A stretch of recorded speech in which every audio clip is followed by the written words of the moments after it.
আমি তো একটা বাচ্চা, আমার পেটেতে কিভাবে একটা বাচ্চা বের হয়। তো আমার গলা মিদ আবার 5টাই ছিল স্বর্ণের মতো, তাবিজের মতো, যে গ্রামে মেয়েরা পরে ওটা ছিল। তো ওনারা আবার খুলে নিয়ে নিল। আমার চুল ছিল বড় বড়, তো চুলগুলি কেটে ফেলে দিল। কেটে ফেলে দেওয়ার পর বলতেছে ওর পায়ে শিকল দে। ওই সময়টাতে শিকল দেওয়ার কথা বলছিল। আপনি তখন কথা বলতে পারেন? হ্যাঁ, কথা বলতে পারি। তখন আমি এতটুকু ছিলাম। আপনার ওই সময়টায় মা বাবা কোনো কিছু মানে না? আমি নিজেও জানি না আমার মাকে বাবাকে। শুধু একবার শুধু জানতে চাই যে মা তুমি যেখানেই থাকো আমাকে একটু আদর করে বুকে টেনে নাও, বাস এতটুকু আমার রিকোয়েস্ট। তো যে বাসা আমি বড় হয়েছি ওনারা আমাকে পায়ে শিকল দিয়ে ভাইয়া অনেক অত্যাচার করছে, মারধর করছে এবং গরম পানি ঢালা হয়েছে। পাকের ঘরে আমাকে ঠিক মতো খাওয়া দাওয়া দেয়নি। বড় একটা মাছ রান্না করলে মাছও আমাকে দেয়নি কা। মাছের মাথা দিছে, মুরগি রান্না করে মুরগির খাঁচা দিছে। কোনদিন আবার জুঠা ভাতও খেতে হয়েছে, 3 দিন কার পচা ভাত ধুয়ে ধুয়ে খেতে হয়েছে আমার। জাস্ট আমি শুধু আমরা শুরু করেছি মাত্র, আমরা জানি না যে শেষ পর্যন্ত আমরা কোথায় গিয়ে থামবো। প্রায় 12টা বছর আমার পায়ে শিকল ছিল। 12 বছর আপনার পায়ে শিকল ছিল। আপনি পুরান ঢাকার কোন বাড়িতে বড় হয়েছেন আমাদেরকে একটু বলবেন? ভাই আমি ও বাড়ির নাম বলতে পারবো না। এটা কি পুরান ঢাকাতেই ছিল? এবং যাকে আমি বাবা ডাকতাম যখন আমি সাবালক হয়নি, সে বাবা আমার সাথে কি বলবো, আজকাল বলে শুনছি যে মেয়েদের পারলে বলে মেয়েদের আপন মেয়ের মতো দেখে, কিন্তু তারা আমাকে আপন মেয়ের মতো দেখেনি। সে বাবা আমার সাথে এটা করছে। সে নাকি বড় ভাই শুদ্ধ আমার সাথে এটা করছে। এটা মানে আপনি শারীরিক সম্পর্কের কথা বলছেন? আমাকে মুখ বেঁধে হাত বেঁধে, তখন আমার পায়ে শিকল, আমি বুঝিনি কিছু, আমাকে পেন পড়তে দেয়নি কা, আমাকে স্কার্ট পরা রাখতো। পরিবারের অন্যান্য মেম্বাররা ছিল না? ওনার স্ত্রী? আমি ওনাকে বলছি যে মা আব্বু আমার সাথে এটা করছে, কয় কি বড় হইলে ভালো জায়গা বিয়ে দেব না, এইসব কথা যে মানুষ না জানে। কিন্তু আমি মহল্লা মানুষ সবাইকে বলছি, কারণ আমি মিথ্যা তো বলতে পারি না কারোর কাছে, আর সত্যটা আমার পেটে থাকে না। তো আমি সবার কাছে বলছি, বলার পর বলছে বোন আমরা কি করব বল, আমরা তো ওদের বিরুদ্ধে যেতে পারি না। তো আমার যে একটা চাচি ছিল, চাচির কাছে বলছি, চাচি বলছে এইসব কথা কারোর কাছে বলিস না, মানুষে খারাপ কইব, মনের ভিতরে রাখা দিয়ে ঠিক আছে বড় হইলে এটা মনে কর প্রকাশ করিস। তো যখন আমি সাবালক হয়েছি আমাকে একটা গরম ট্যাবলেট খাওয়ানো হয়েছে, মানে যে মাসে মাসে যেটা হয় সেটা হয়নি। তো আমাকে গরম পানি দিয়ে একটা ওষুধ খাওয়ানো হয়েছে। খাওয়ানোর পর আপনি বলুন, আপনি আজকে সবচাইতে ভালো জায়গায় এসেছেন, যে জায়গাটায় মন খুলে মানুষ মনের কথা বলতে পারে। আমরা হয়তো কিছুই দিতে পারবো না আপনাকে। আপনি যদি কাঁদতে চান আপনি মন খুলে কাঁদুন, আপনি যদি বলতে চান মন খুলে বলুন। আমি কখনো বাচ্চা কি জিনিস আমি বাচ্চা বুঝিনি। আমি তখন বড় হইনি যে আমার পেটে যে একটা বাচ্চা আসবে। আমার তখন বিয়ে হয়নি, আমার বাচ্চা আসবে কোথা থেকে। আমি কারোর সাথে কিছু করিনি, শুধু ওনারাই করছে। তো ওনারা আমাকে একটা গরম পানি দিয়ে একটা ওষুধ খাওয়াচ্ছে। খাওয়ার পর এতটুকু একটা জিনিস বেরোচ্ছে। বেরোর পর মহিলার মেয়ে বলতেছে মা এটা কি, একটা বাচ্চা। 2টা চোখের পানি ঝরঝরা পড়ছে যে আমি তো একটা বাচ্চা, আমার পেটেতে কিভাবে একটা বাচ্চা বের হয়। তখন আমার অনেক বেলেটেকি শুরু হয়। শুয়ার পর আমাকে হাসপাতালে নিয়ে যায় না, আমাকে ঘরের ভিতরে রাখে, গরম পানি ঢালে। এই কাজটা করতো আপনার পালক পিতা? আমি একটু আপনাকে থামাচ্ছি চামেলি। প্রিয় শ্রোতা, আমরা আসলে প্রথমেই এত বড় একটা ধাক্কা খেয়েছি। আমি গল্পটাকে চামেলি, আমি এবং আমার শ্রোতা যারা রয়েছেন তাদের বোঝার জন্য আপনি একটু ধীরে ধীরে সুন্দর করে গুছিয়ে যদি বলেন, স্টেপ বাই স্টেপ, কারণ আপনি খুব দ্রুত যাচ্ছেন, অনেকেই হয়তো খেই হারাই ফেলবে। কিভাবে আপনি আসলেন ফ্যামিলিতে, কি করতো আচরণ, কোন রাতে আপনার সাথে ঘটনাগুলো ঘটলো এবং ঘটার পরে এটা ক্রমান্বয়ে ঘটতো কিনা, আপনি ধীরে ধীরে যদি সামনের দিকে যান। নাজমা যখন এই বাসা দিয়ে, তো নাজমাটা কে ছিল? ও এলাকায় থাকে, ওর হাজবেন্ডের নাম হলো কালাম। আমি ওনাকে বারবার জিজ্ঞেস করছি যে আমাকে কোথায় নিয়ে যাওয়া হচ্ছে, আমাকে কোথা থেকে আনছো। যখন ওনারা কিছু বলে না তখন আমি আর কোনো কিছু বলি না। এই নাজমার সাথে কি পরবর্তীতে আপনার যোগাযোগ ছিল? হ্যাঁ, পরবর্তীতে আপনি যোগাযোগ করেছেন? অনেক জিজ্ঞাসার চেষ্টা করছি, নাজমা আপা আমাকে কইতে আনছেন, আমার মাকে, আমি কি মুসলমান না আমি বৌদ্ধ না খ্রিস্টান, আমাকে বলেন। আমি যদি মারা যাই আমার মাটি দিবে কে? তো বলতেছে তুই জানোস ভালো, আমি কি জানি, যাতা গালাগালি করে, তুই একটা রাস্তার মেয়ে, যা মুখ দেখতেছে তা কইতাছে। তো আমি কিছু বলিনি। মানে এটা পরে হয়েছে যখন আমার পায়ে ছিকল খুলাইছি, তখন আমি ওনাকে জিজ্ঞেস করছিলাম।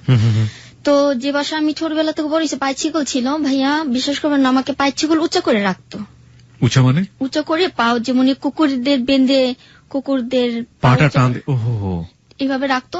তো আমি এখন আমার ছোটবেলার অভ্যাস, পা উঁচু করে না ঘুমালে আমার রাতের ঘুম আসে না, পা প্রচন্ড ব্যথা করে। তো ওনারা আমাকে কারেন্টের তার পেঁচানো মারতো, বেল দিয়ে মারতো, এবং যেটা হলো মরিচ বাটা। যে কোনো মেয়েদের মনে হয় এসব, যে মেয়েরা এখন শুনতেছ তোমাদের কাছে একটাই রিকোয়েস্ট যে কোনোদিন কে কখনো বিশ্বাস করো না। আমি ছেলেদের বিশ্বাস করতে পারি না। আমাকে মরিচ বাটা লাগানো হয়েছিল, যে কোথায় লাগানো হয়েছিল সেটা আমি প্রকাশ করব না, সেটা আপনারা ভালো করে বুঝে নিতে পারছেন। মরিচ বাটা লাগানো হতো তো আমি মুরগির মতো লাফাইতাম, তো আমাকে ঠান্ডা পানির ভিতরে রেখা দিতে হইতো, শীতের ভিতরে আমাকে উলঙ্গ করে বাইরে খাড়া করে রাখতো। তখন 10 জনের সাথে সারা রাত ছাড়া আমাকে দেখতো, তখন প্রচন্ড খারাপ লাগতো। তো আমি খালি চিন্তা করি এগুলো কেন করতো আপনার সঙ্গে? কাজ না করলে আমাকে মারধর করা হইতো।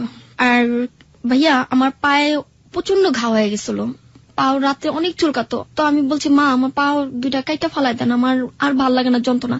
এই পা গাও নিয়ে আবার পানি চাপ দিতাম, বালতি বইরা বইরা কাপড় আমাকে ধুইতে হইতো, ঘর পুছতে হইতো। ওই লোকের নাম কি ছিল বলবেন? আমি নামটা বলতে পারবো না ভাইয়া। ওকে, আপনি যদি না বলতে চান আমরা নামটা আপনার কাছ থেকে জোর করে বেরো করবো না। ঠিক আছে। একটা জিনিস কি ভাইয়া, ওর ঘরে 2টা মেয়ে, উনি লজ্জার ব্যাপার তবু বলি যে আর 10টা মেয়ে শুনুক, ওনারা যখন হতো আমাকে দিতে হইতো। আপনি কি বুঝতে পারতেছেন? মানে আমি যতটুকু বুঝেছি যে ওই পরিবারে আরো 2টো মেয়ে ছিল এবং তাদের যে মান্থলি প্রবলেমটা হতো সেই প্রবলেমের কাপড় চোপড় গুলো আপনাকে ধুতে হতো। আমি ধুইতাম। ওনারা যে ভাত খেয়ে রাখতো ওই জুঠা ভাত আমাকে খেতে হতো, না খেলে মারতো। জুঠা ভাতের ভিতরে তেলে পোকা এগিয়ে রাখতো, ইঁদুর এগিয়ে রাখতো, ওগুলো আমাকে খেতে হতো। তো রাত হতো, রাত্রের ভিতরে বলতো কি, তখন তো ছোটবেলায় সবাই বিছনা রুমরা করে, জি ছোটবেলা আমি বিছনা আমাকে কি করতে, চাপকল আছে না, চাপকলের এখানে ছালা বিছায়া কাঠের উপরে বিছায়া ওখানে আমাকে শোয়া করে রাখতো। এইভাবে শুয়ে থাকতাম, না একটা বালিশ ছিল, না একটা খাতা ছিল, না একটা চাদর ছিল। তো ফার্স্ট টাইমে তখন আমি যখন 16 বছর হলাম তখন আমাকে মারধর করতো কি, আমাকে মানে শরীর মধ্যে টাচ করে মারতো। যাচ্ছে না কোন কোন মেয়েরে থাপ্পড় মারে, চুলো ধীরা মারে, এরকম না, আমাকে গায়ে টিপা টিপা মারতো, মাথা মধ্যে হিট মারতো, ঠিক আছে, কল দিয়ে বাড়ি মারতো। এই মারটা কি মারতো? মারতো যাকে আমি মা ডাকতাম। আচ্ছা। তার ঘরের সবাই আমাকে মারতো, কিছু বলতাম না। কেউ কোক সামনে ঘুষা মারতো, কেউ মাথা মধ্যে লাথি মারতো, কেউ মাথা মধ্যে ঘুষা মারতো, অনেক মারধর করতো। মানে ওনার 2টো মেয়ে ছিল? কোন ছেলে ছিল? হ্যাঁ 5টা ছেলে ওনার। 5টা ছেলে 2টো মেয়ে, 7 জন। এই 7 জনের সবাই আপনার সাথে এরকম আচরণ করতো? ওকে, তারপর? তো ওনার 2টা ছেলে আছে, নাম হলো জুয়েল মুনির, ওদের আমি আবার কোলে পিঠে করে মানুষ করছি। আপনার চেয়ে ছোট ছিল? হ্যাঁ, ওরা আমাকে আবার খুব আদর করে, আমাকে বড় বোন বলে জানে, এখনো দেখলে সালাম দিবা আমাকে, আমাকে দেখলে সিগারেটটা পর্যন্ত এখন খায় না। ওদের পালছি, পালার পর ওই মেয়ের একটা বিয়ে হলো, বিয়ে হওয়ার পর যে দেখেন ভাইয়া পাপেরও ছাড়ে না, মেয়ের একে 7টা বিয়ে হয়েছে। কোন মেয়ের? বড় মেয়ের। ওনার যে ছোট মেয়ে যেটা কলেজে পড়াশোনা করতো, এখন সরকারি চাকরি করে, ও বিয়ের আগে একটা প্রেগনেন্ট ছিল, কার বাচ্চা ও নিজেও জানতো না, ওইটাও নষ্ট করলো। তাই দেখেন ভাইয়া পাপেরও ছাড়ে না, আমার ক্ষতি কে করবে, আল্লাহর ক্ষতি করে দিচ্ছে। তো ওখান থেকে একটা ছেলের সাথে আমার ইলেকশন হয়। আমি যতদূর বুঝি যে আপনি যে পরিবারে আসলেন, কোন একজন মহিলা আপনাকে পরিবারে দিল, তার নাম ছিল নাজমা, যার কাছ থেকে আপনি উদ্ধার করতে পারেননি এখন পর্যন্ত, যে আপনার কথা থেকে নিয়ে এসছে। 1 2 নম্বর হচ্ছে এই পরিবারে আপনি কত বছর ছিলেন? প্রায় 12 বছরের মতো। আপনি এখানে আসার পরে 12 বছর ছিলেন, এখানে আপনি সাবালিকা হয়েছেন, এখানে আপনাকে অমানবিক কিছু কাজকর্ম করাতো এবং আপনার উপরে প্রচন্ড শারীরিক নির্যাতন করত ওই বাড়ির গৃহকর্ত্রী, এবং ওই বাড়িতে আপনার যে পালক পিতা ছিল তিনি আপনার সাথে অবৈধ শারীরিক সম্পর্ক করতেন জোর করে। একটা সময় পরে আপনি কনসিভ করেন, বাচ্চা চলে আসে পেটে, এবং সেটা আপনাকে, তখন কি আপনি সাবালিকা ছিলেন না নাবালিকা ছিলেন? এখন আমার বয়স কত সেটা আমি জানি না, তখন আমার বয়স ছিল 11 বছর। তার মানে আপনি তখন নাবালিকা ছিলেন। সেই সময়টাতে আপনি কনসিভ করে ফেললেন, বলা যেতে পারে আপনাকে জোর করে হোক, যেভাবেই হোক আপনাকে অ্যাবর্শন করানো হলো। এই হচ্ছে গল্পের সামারি। তারপরে আমি আসতে চাই, আপনি একটু সিরিয়ালি বলবেন প্লিজ, একের পর এক, স্টেপ বাই স্টেপ। হ্যাঁ। তারপরে ওখান থেকে এক ছেলের সাথে সম্পর্ক হলো, ছেলের নাম হলো মাসুদ, ও আবার রাস্তা দ্বারা মুড়ি খাচ্ছে। মাসুদের সাথে কিভাবে হলো? রাস্তা খারে মুড়ি খাচ্ছে। তো ভাই আমার এমন একটা শিকল পায়ে ছিল, 5 তলা পর্যন্ত চলে যেতাম। শিকল দিয়ে আপনি 5 তলা পর্যন্ত যেতে পারতেন? দোকানেও যেতে পারতাম, দোকান থেকে সদে আনতাম, পানি আনতাম। শিকল পড়া অবস্থায়? হ্যাঁ। লোকজন কিচ্ছু বলতো না? কিচ্ছু বলতো না, ওনাদের ভয় পাইতো। ওনার 4টা ছেলে সন্ত্রাসী, একটা ছেলে সাংবাদিক। সাংবাদিক? কোন পত্রিকার সাংবাদিক? পত্রিকার, মানে কোন একটা দৈনিক পত্রিকার সাংবাদিক? উনি নামের সাংবাদিক, কামের সাংবাদিক না, মানে বুংবাং টাইপের সাংবাদিক। ওকে। তো ছিকল শুদ্ধ আমি যেতাম, তো ছিকল দ্বারা স্কার্ট পরা ছিলাম, তো স্কার্ট যে ভাইয়া পরছি, নিচে পেন পরিনি, আমাকে পেন পরতে দেয়নি। পেন পরতে দিলে পেন কেটে ফেলে দিত। কে কাটতো এটা? যাকে আমি আম্মা ডাকছি। কেন কাটতো? মানে পেন পরতে দিত না, ওনার মেয়েদের স্মার্ট ভাবে রাখতো, আমাকে রুংনা ভাবে রাখতো। তো এক পর্যায়ে গেছে ভাইয়া, এই যে ঈদ যে গেছে, রোজার ঈদ, আপনার কোরবানি, এখন ঈদের ভিতরে আমি কান্না করি। কেন কান্না করি জানেন? যে আগের দিনটা যদি থাকতো ভাইয়া, তাহলে বন্ধু বান্ধবের সাথে ঘুরতে পারতাম, কিন্তু কার সাথে ঘুরিনি। ঈদের ভিতরে ভাইয়া আমাকে কম দামে একটা ছিঁড়া জামা দিচ্ছে, আর ওর মেয়েদের ভালো ভালো জামা দিচ্ছে। তো পেনজেম পরছি, আমাকে বলে যে তুই বাইরে ঘুরতে পারবি না, তুই ভিতরে থাক। তো ঈদের ভিতরে কান্না করছি ভাইয়া, যে আল্লাহ, একটা বছর একটা দিন আমি কি কারোর মুখ দেখতে পারবো না, আমি কি বাইরে যেতে পারবো না? তো মাসুদের সাথে দেখা হলো, ও আবার সাদা শার্ট আর সাদা পেন পরছে। ভাই আমাকে 5 টাকা মুড়ি দিবেন? মেয়ে হয়ে কিভাবে ছেলেদের অর্ডার দেন, আপনি এসে নিতে পারেন না? মুড়ি নিয়ে আসছে, আইসা দেখে আমার পায়ে বড় একটা ছিকল। কি ব্যাপার, তুমি কি পাগল নাকি, তুমি কি কাউকে কামড়াও? আমি কেন কামড়াবো, আমাকে ছিকল দিছে, তাদের ভালো লাগছে সেজন্য ছিকল দিয়ে রাখছে। এরপর ওর সাথে আমার রিলেশন হয়, মুড়ির ভিতরে একটা কাগজ দেয়, ছোট্ট একটা করে নাম লেখা। তো ভাইয়া এখন তো যেটা মানে দেখ শিক্ষিক বিদ্যা, মানুষে দেখি সরি, ডিসকাস্টিং, মানে যা দেখি তা শিখতেছি।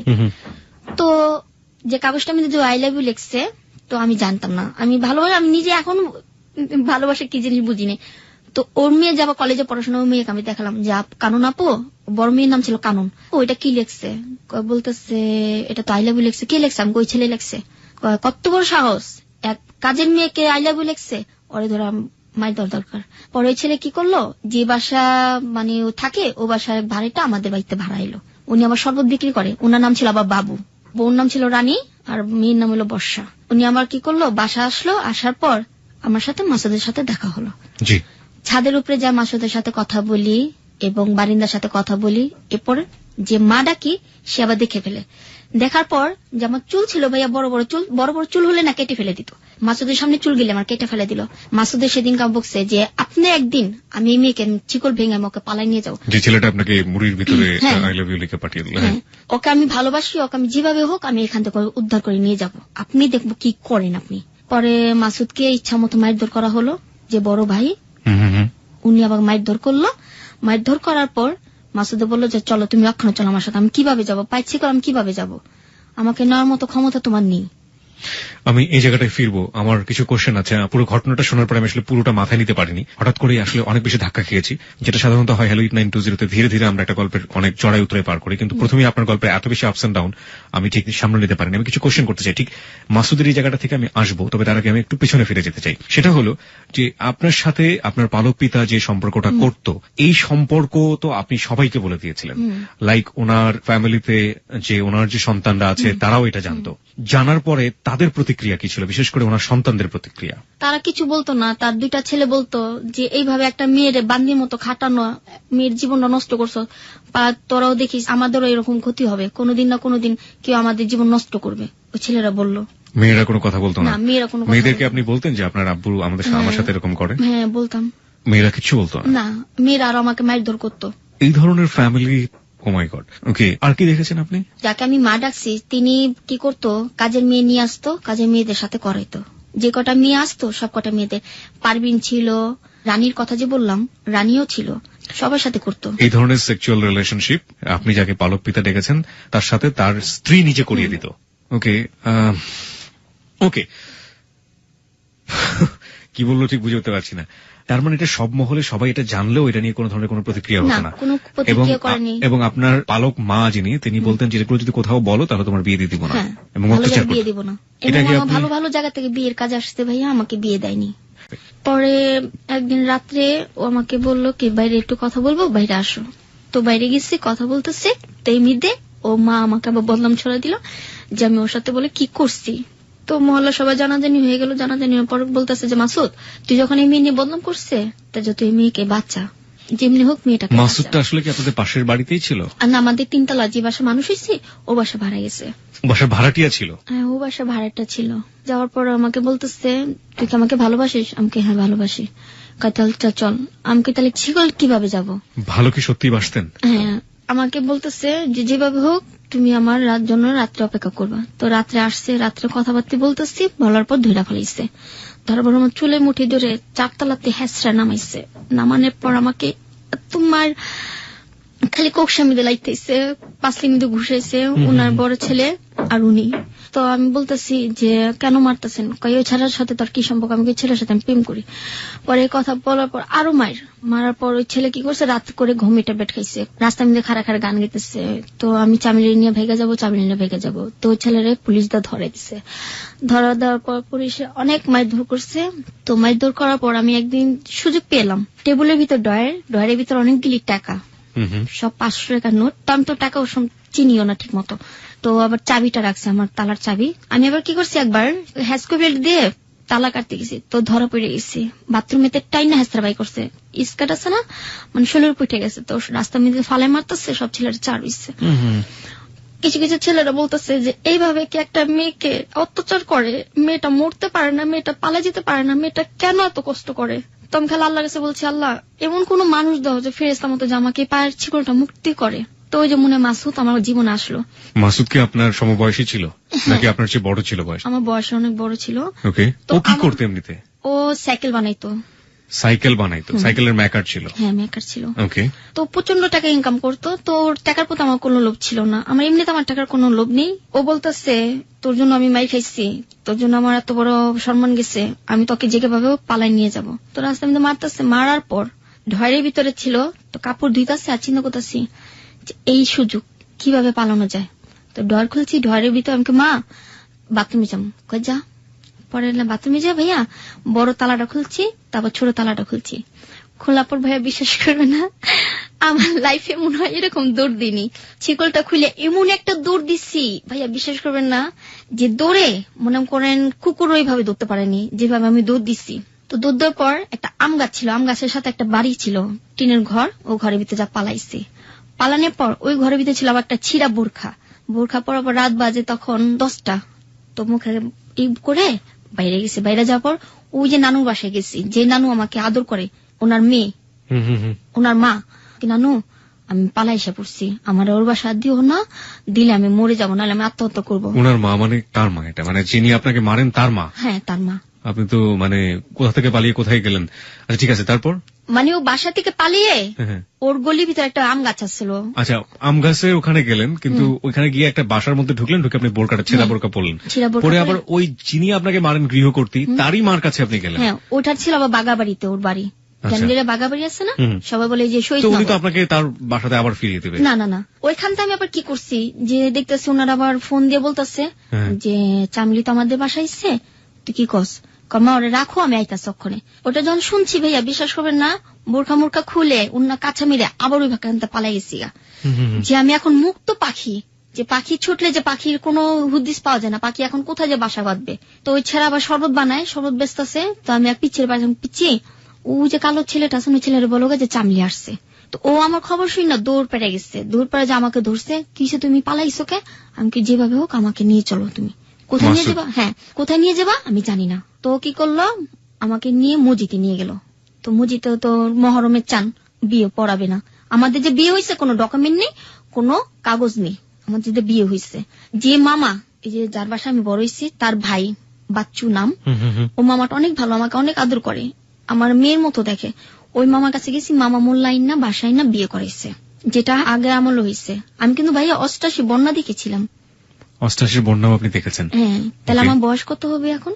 88 বন্যা আপনি কত বছর বয়সে দেখেছেন সেটা তো আমি জানি না। তখন আমার পায়ে ছিকল ছিল। এই প্রশ্নগুলোর উত্তর কি প্রিয় শ্রোতা আপনার কাছে আছে? যদি থাকে তাহলে আপনারা লিখে পাঠিয়ে দিতে পারেন আমাদের ফেসবুকে। আমার কাছে 88 বন্যা দেখেছি, তো আমার প্রিয় শ্রোতার কাছে একটা অনুরোধ, 88 বন্যার ভিতরে একটা মেয়ে যখন দেখতে পারে, তার মেয়ের কতটুকু বয়স হতে পারে? 88 বন্যা তো 5 বছরের মেয়েও দেখতে পারে, 7 বছরের মেয়েও দেখতে পারে। চলুন আমরা পুরো গল্পটা শুনি, তারপরে আমরা বয়স বের করার চেষ্টা করি। আমার মামা বিয়ে দিল, বিয়ে দেওয়ার পর বলতেছে তোরা এখন একটা ঘর ভাড়া নিয়ে ওখানে থাক। ওই ছেলে সাইকেলের মেকার ছিল এবং আবার রাতে শরবত বিক্রি করতো? হ্যাঁ, শরবত বিক্রি করতো, বিক্রি করাচ্ছে, আর সেটা আমার জন্য। আপনার জন্য কেন?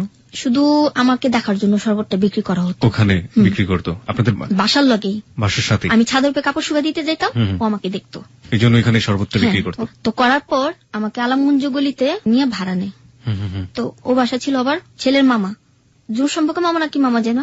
তো আমার চুল দেখলো অনেক বড়, তো মেয়ে বলে যে বউ তো ভালোই সুন্দর, করতে পাইলি এত সুন্দর বউ। তো অনেক কথা বললো, বলার পর ওর সাথে 3 মাস যাবত সংসার হয়। 3 মাস। এই 3 মাসের মধ্যে আপনি যাদের বাড়ি থেকে পালিয়েছেন ওরা আপনার সাথে যোগাযোগ করেনি? কোনো খোঁজ নেয়নি। বলছে কি জানেন, শয়তান দূর হয়েছে, আপদ বিধি হয়েছে, সেটার জন্য আমার কোনো আফসোস নেই, টাকা বেঁচে গেছে, ওকে বিয়ে দিলে টাকা লাগতো।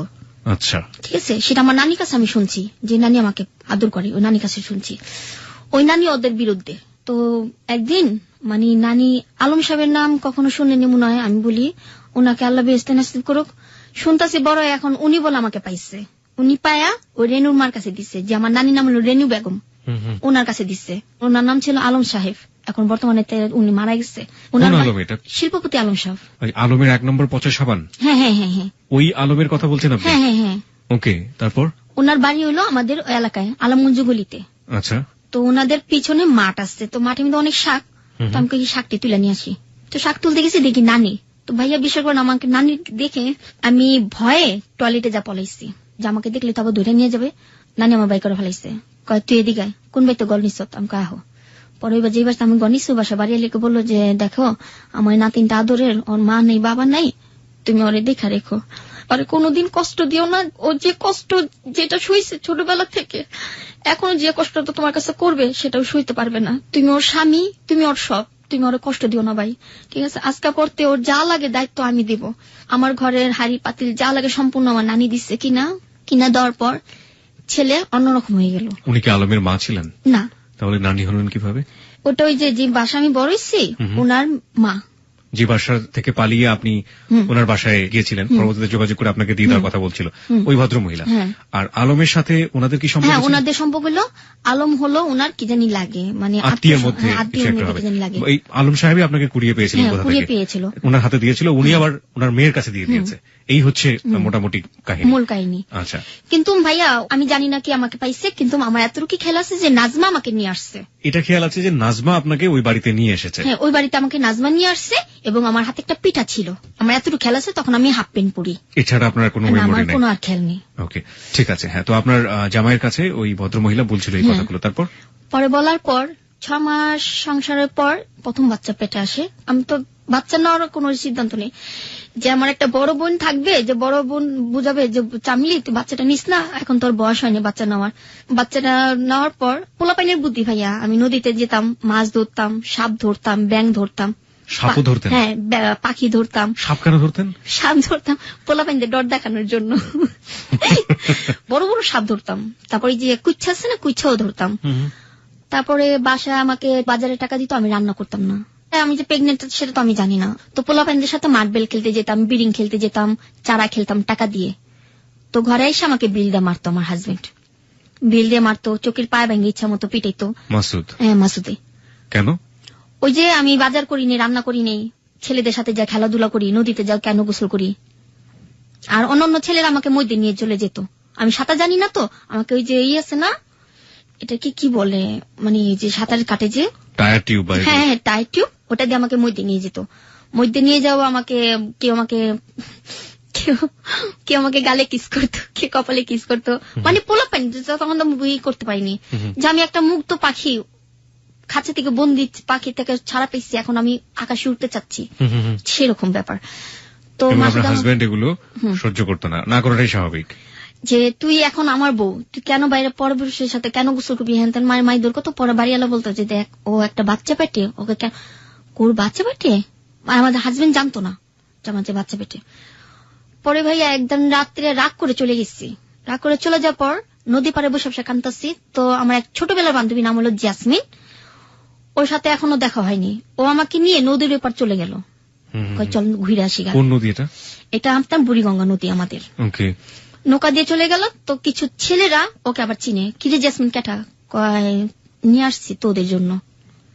কেন নিয়ে গেছে, কিসের জন্য নিয়ে গেছে আমি জানি না। মানে একটা জিনিস বুঝলাম যে আপনার হাজবেন্ডের সাথে আপনার সম্পর্ক ভালো যাচ্ছে না, এবং সেটা আপনি আপনার বান্ধবীর কাছে হয়তো বলেছেন, বা বান্ধবী চাচ্ছে আপনাকে এই পরিবেশ থেকে মুক্ত করার জন্য, এবং সে নদী পার করে আপনাকে কোন এক জায়গায় নিয়ে যাচ্ছে। বলছে যে খুব সুন্দর জায়গা, ওখানে গেলে তোর মনটা ভালো লাগবে। তো আমাকে নিয়ে গেল। নিয়ে যাওয়ার পর দিকে অনেক ছেলেরা আসছে। একটা ছেলের নাম ছিল গাফফার, আর একটা নাম ছিল আপনার আলমগীর, কাল্লু। ওদের 3টা নামই জানি, আর বেশিটুকু নাম জানি না। তো ওরা আমাকে নিয়ে যাওয়ার পর আমাকে বললাম ভাই আমি বাসা চলে যাবো, ভাল লাগতেছে না। থাকো না, একটু থাকো, ভাল লাগতেছে, তুমি অনেক সুন্দর মেয়ে, তুমি কোথায় যাবা। তখন বিকেল 5টা বাজে। 5টা বাজার পর আমাকে ভাইয়া বন্দে নিয়ে গেল।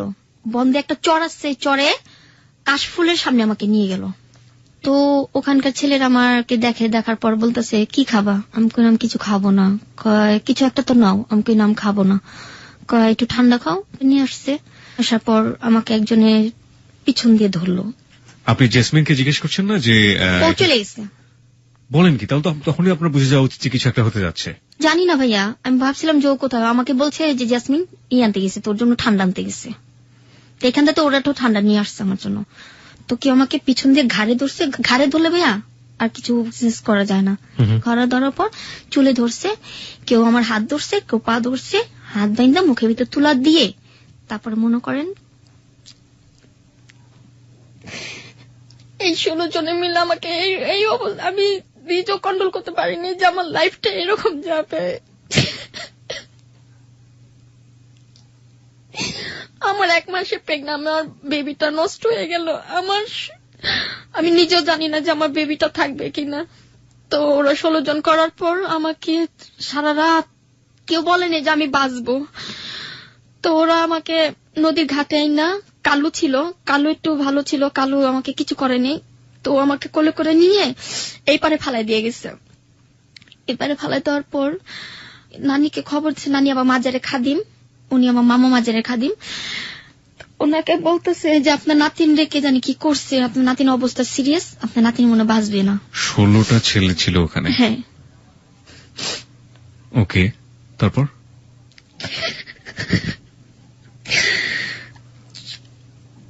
পরে তো আমার নানি সবাই মিলে আমাকে ধরে নিয়ে যায় যে আপনার নাতিন মনে বাঁচবেন, আপনার নাতিন হাসপাতালে নিয়ে যান।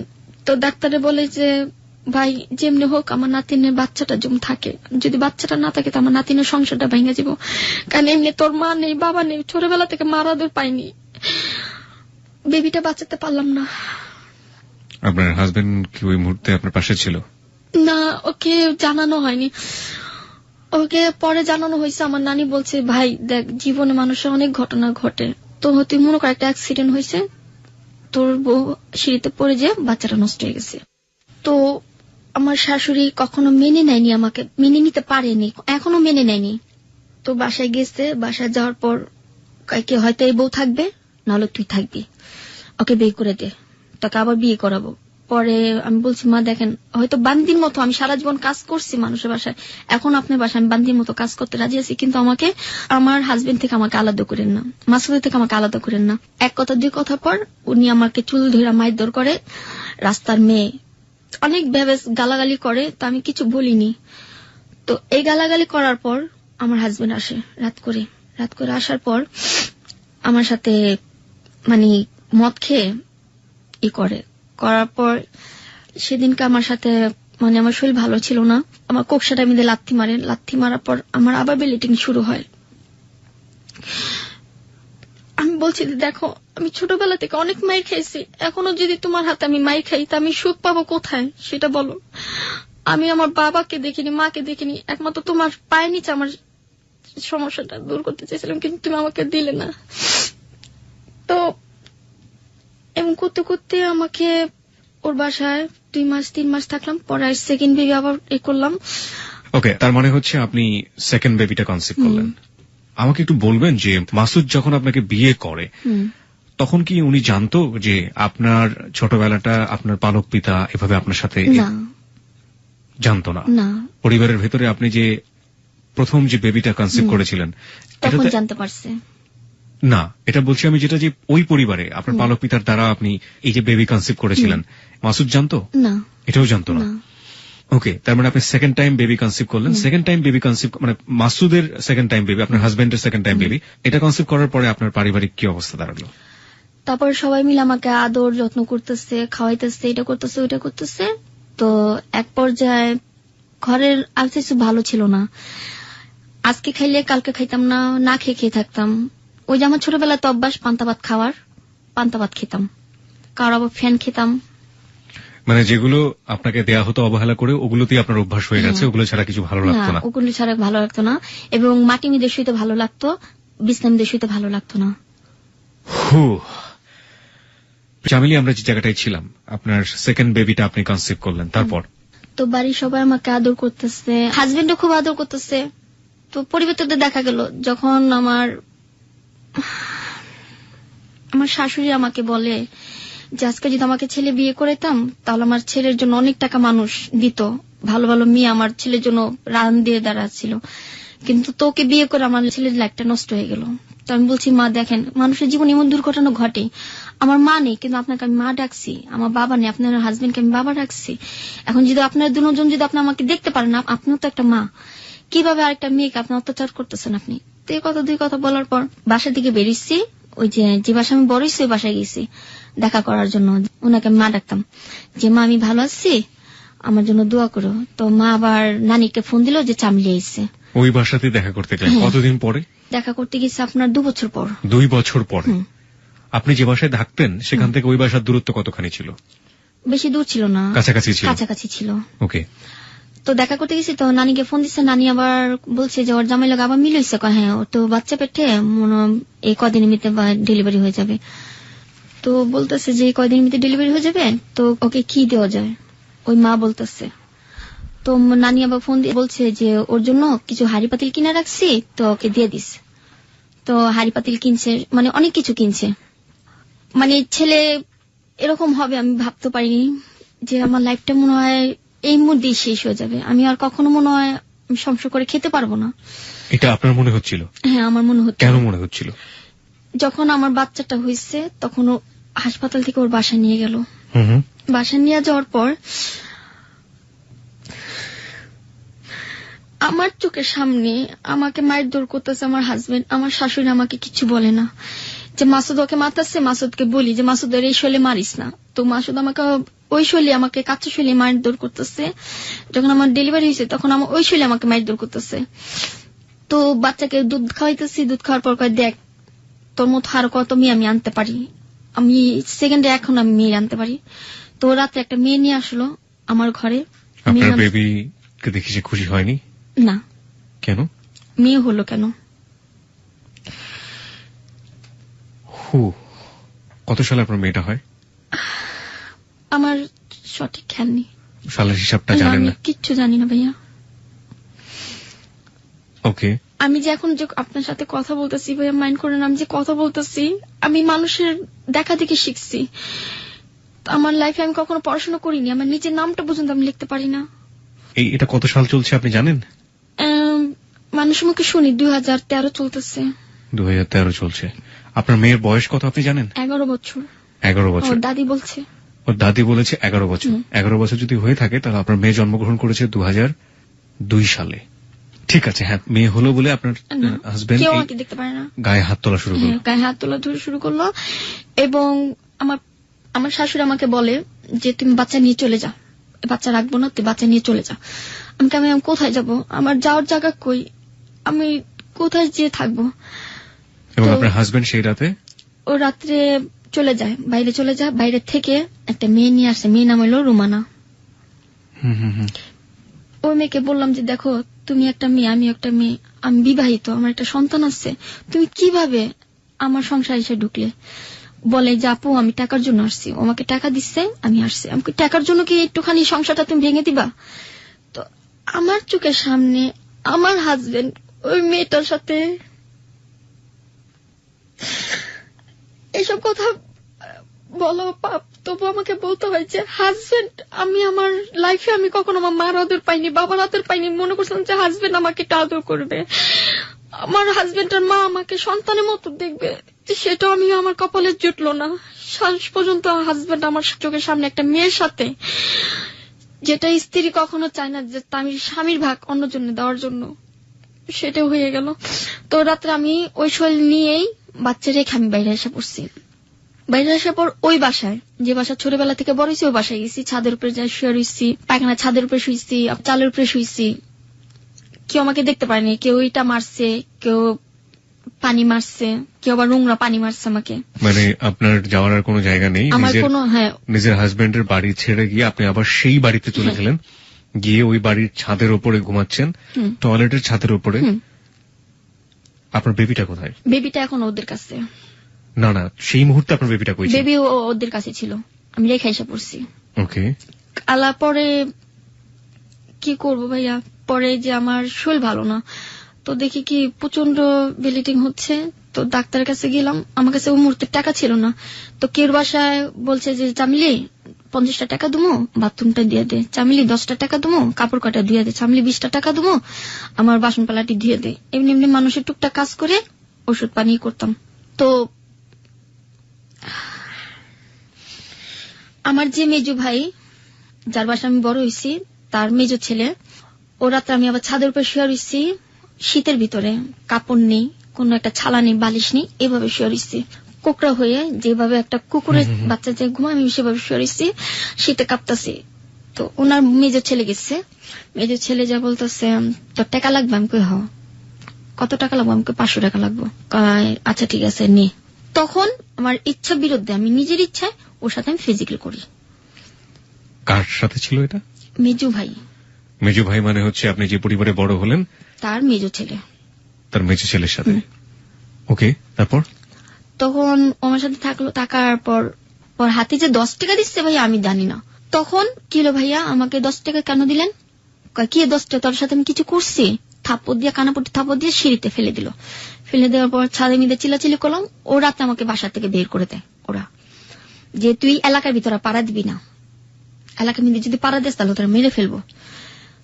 তো আমি জিদ করে ভাইয়া ওই যে ঘুমের ট্যাবলেট আছে না, ঘুমের ট্যাবলেট 9টা ট্যাবলেট খেয়ে গলির ভিতরে উৎপাত করি, যে কেমন বাপ যে বাপ আমার সাথে এটা করছে, কেমন ভাই যে ভাই আমার সাথে এটা করলো, কেন করলো, মহল্লা সব ভিড় হয়ে গেছে।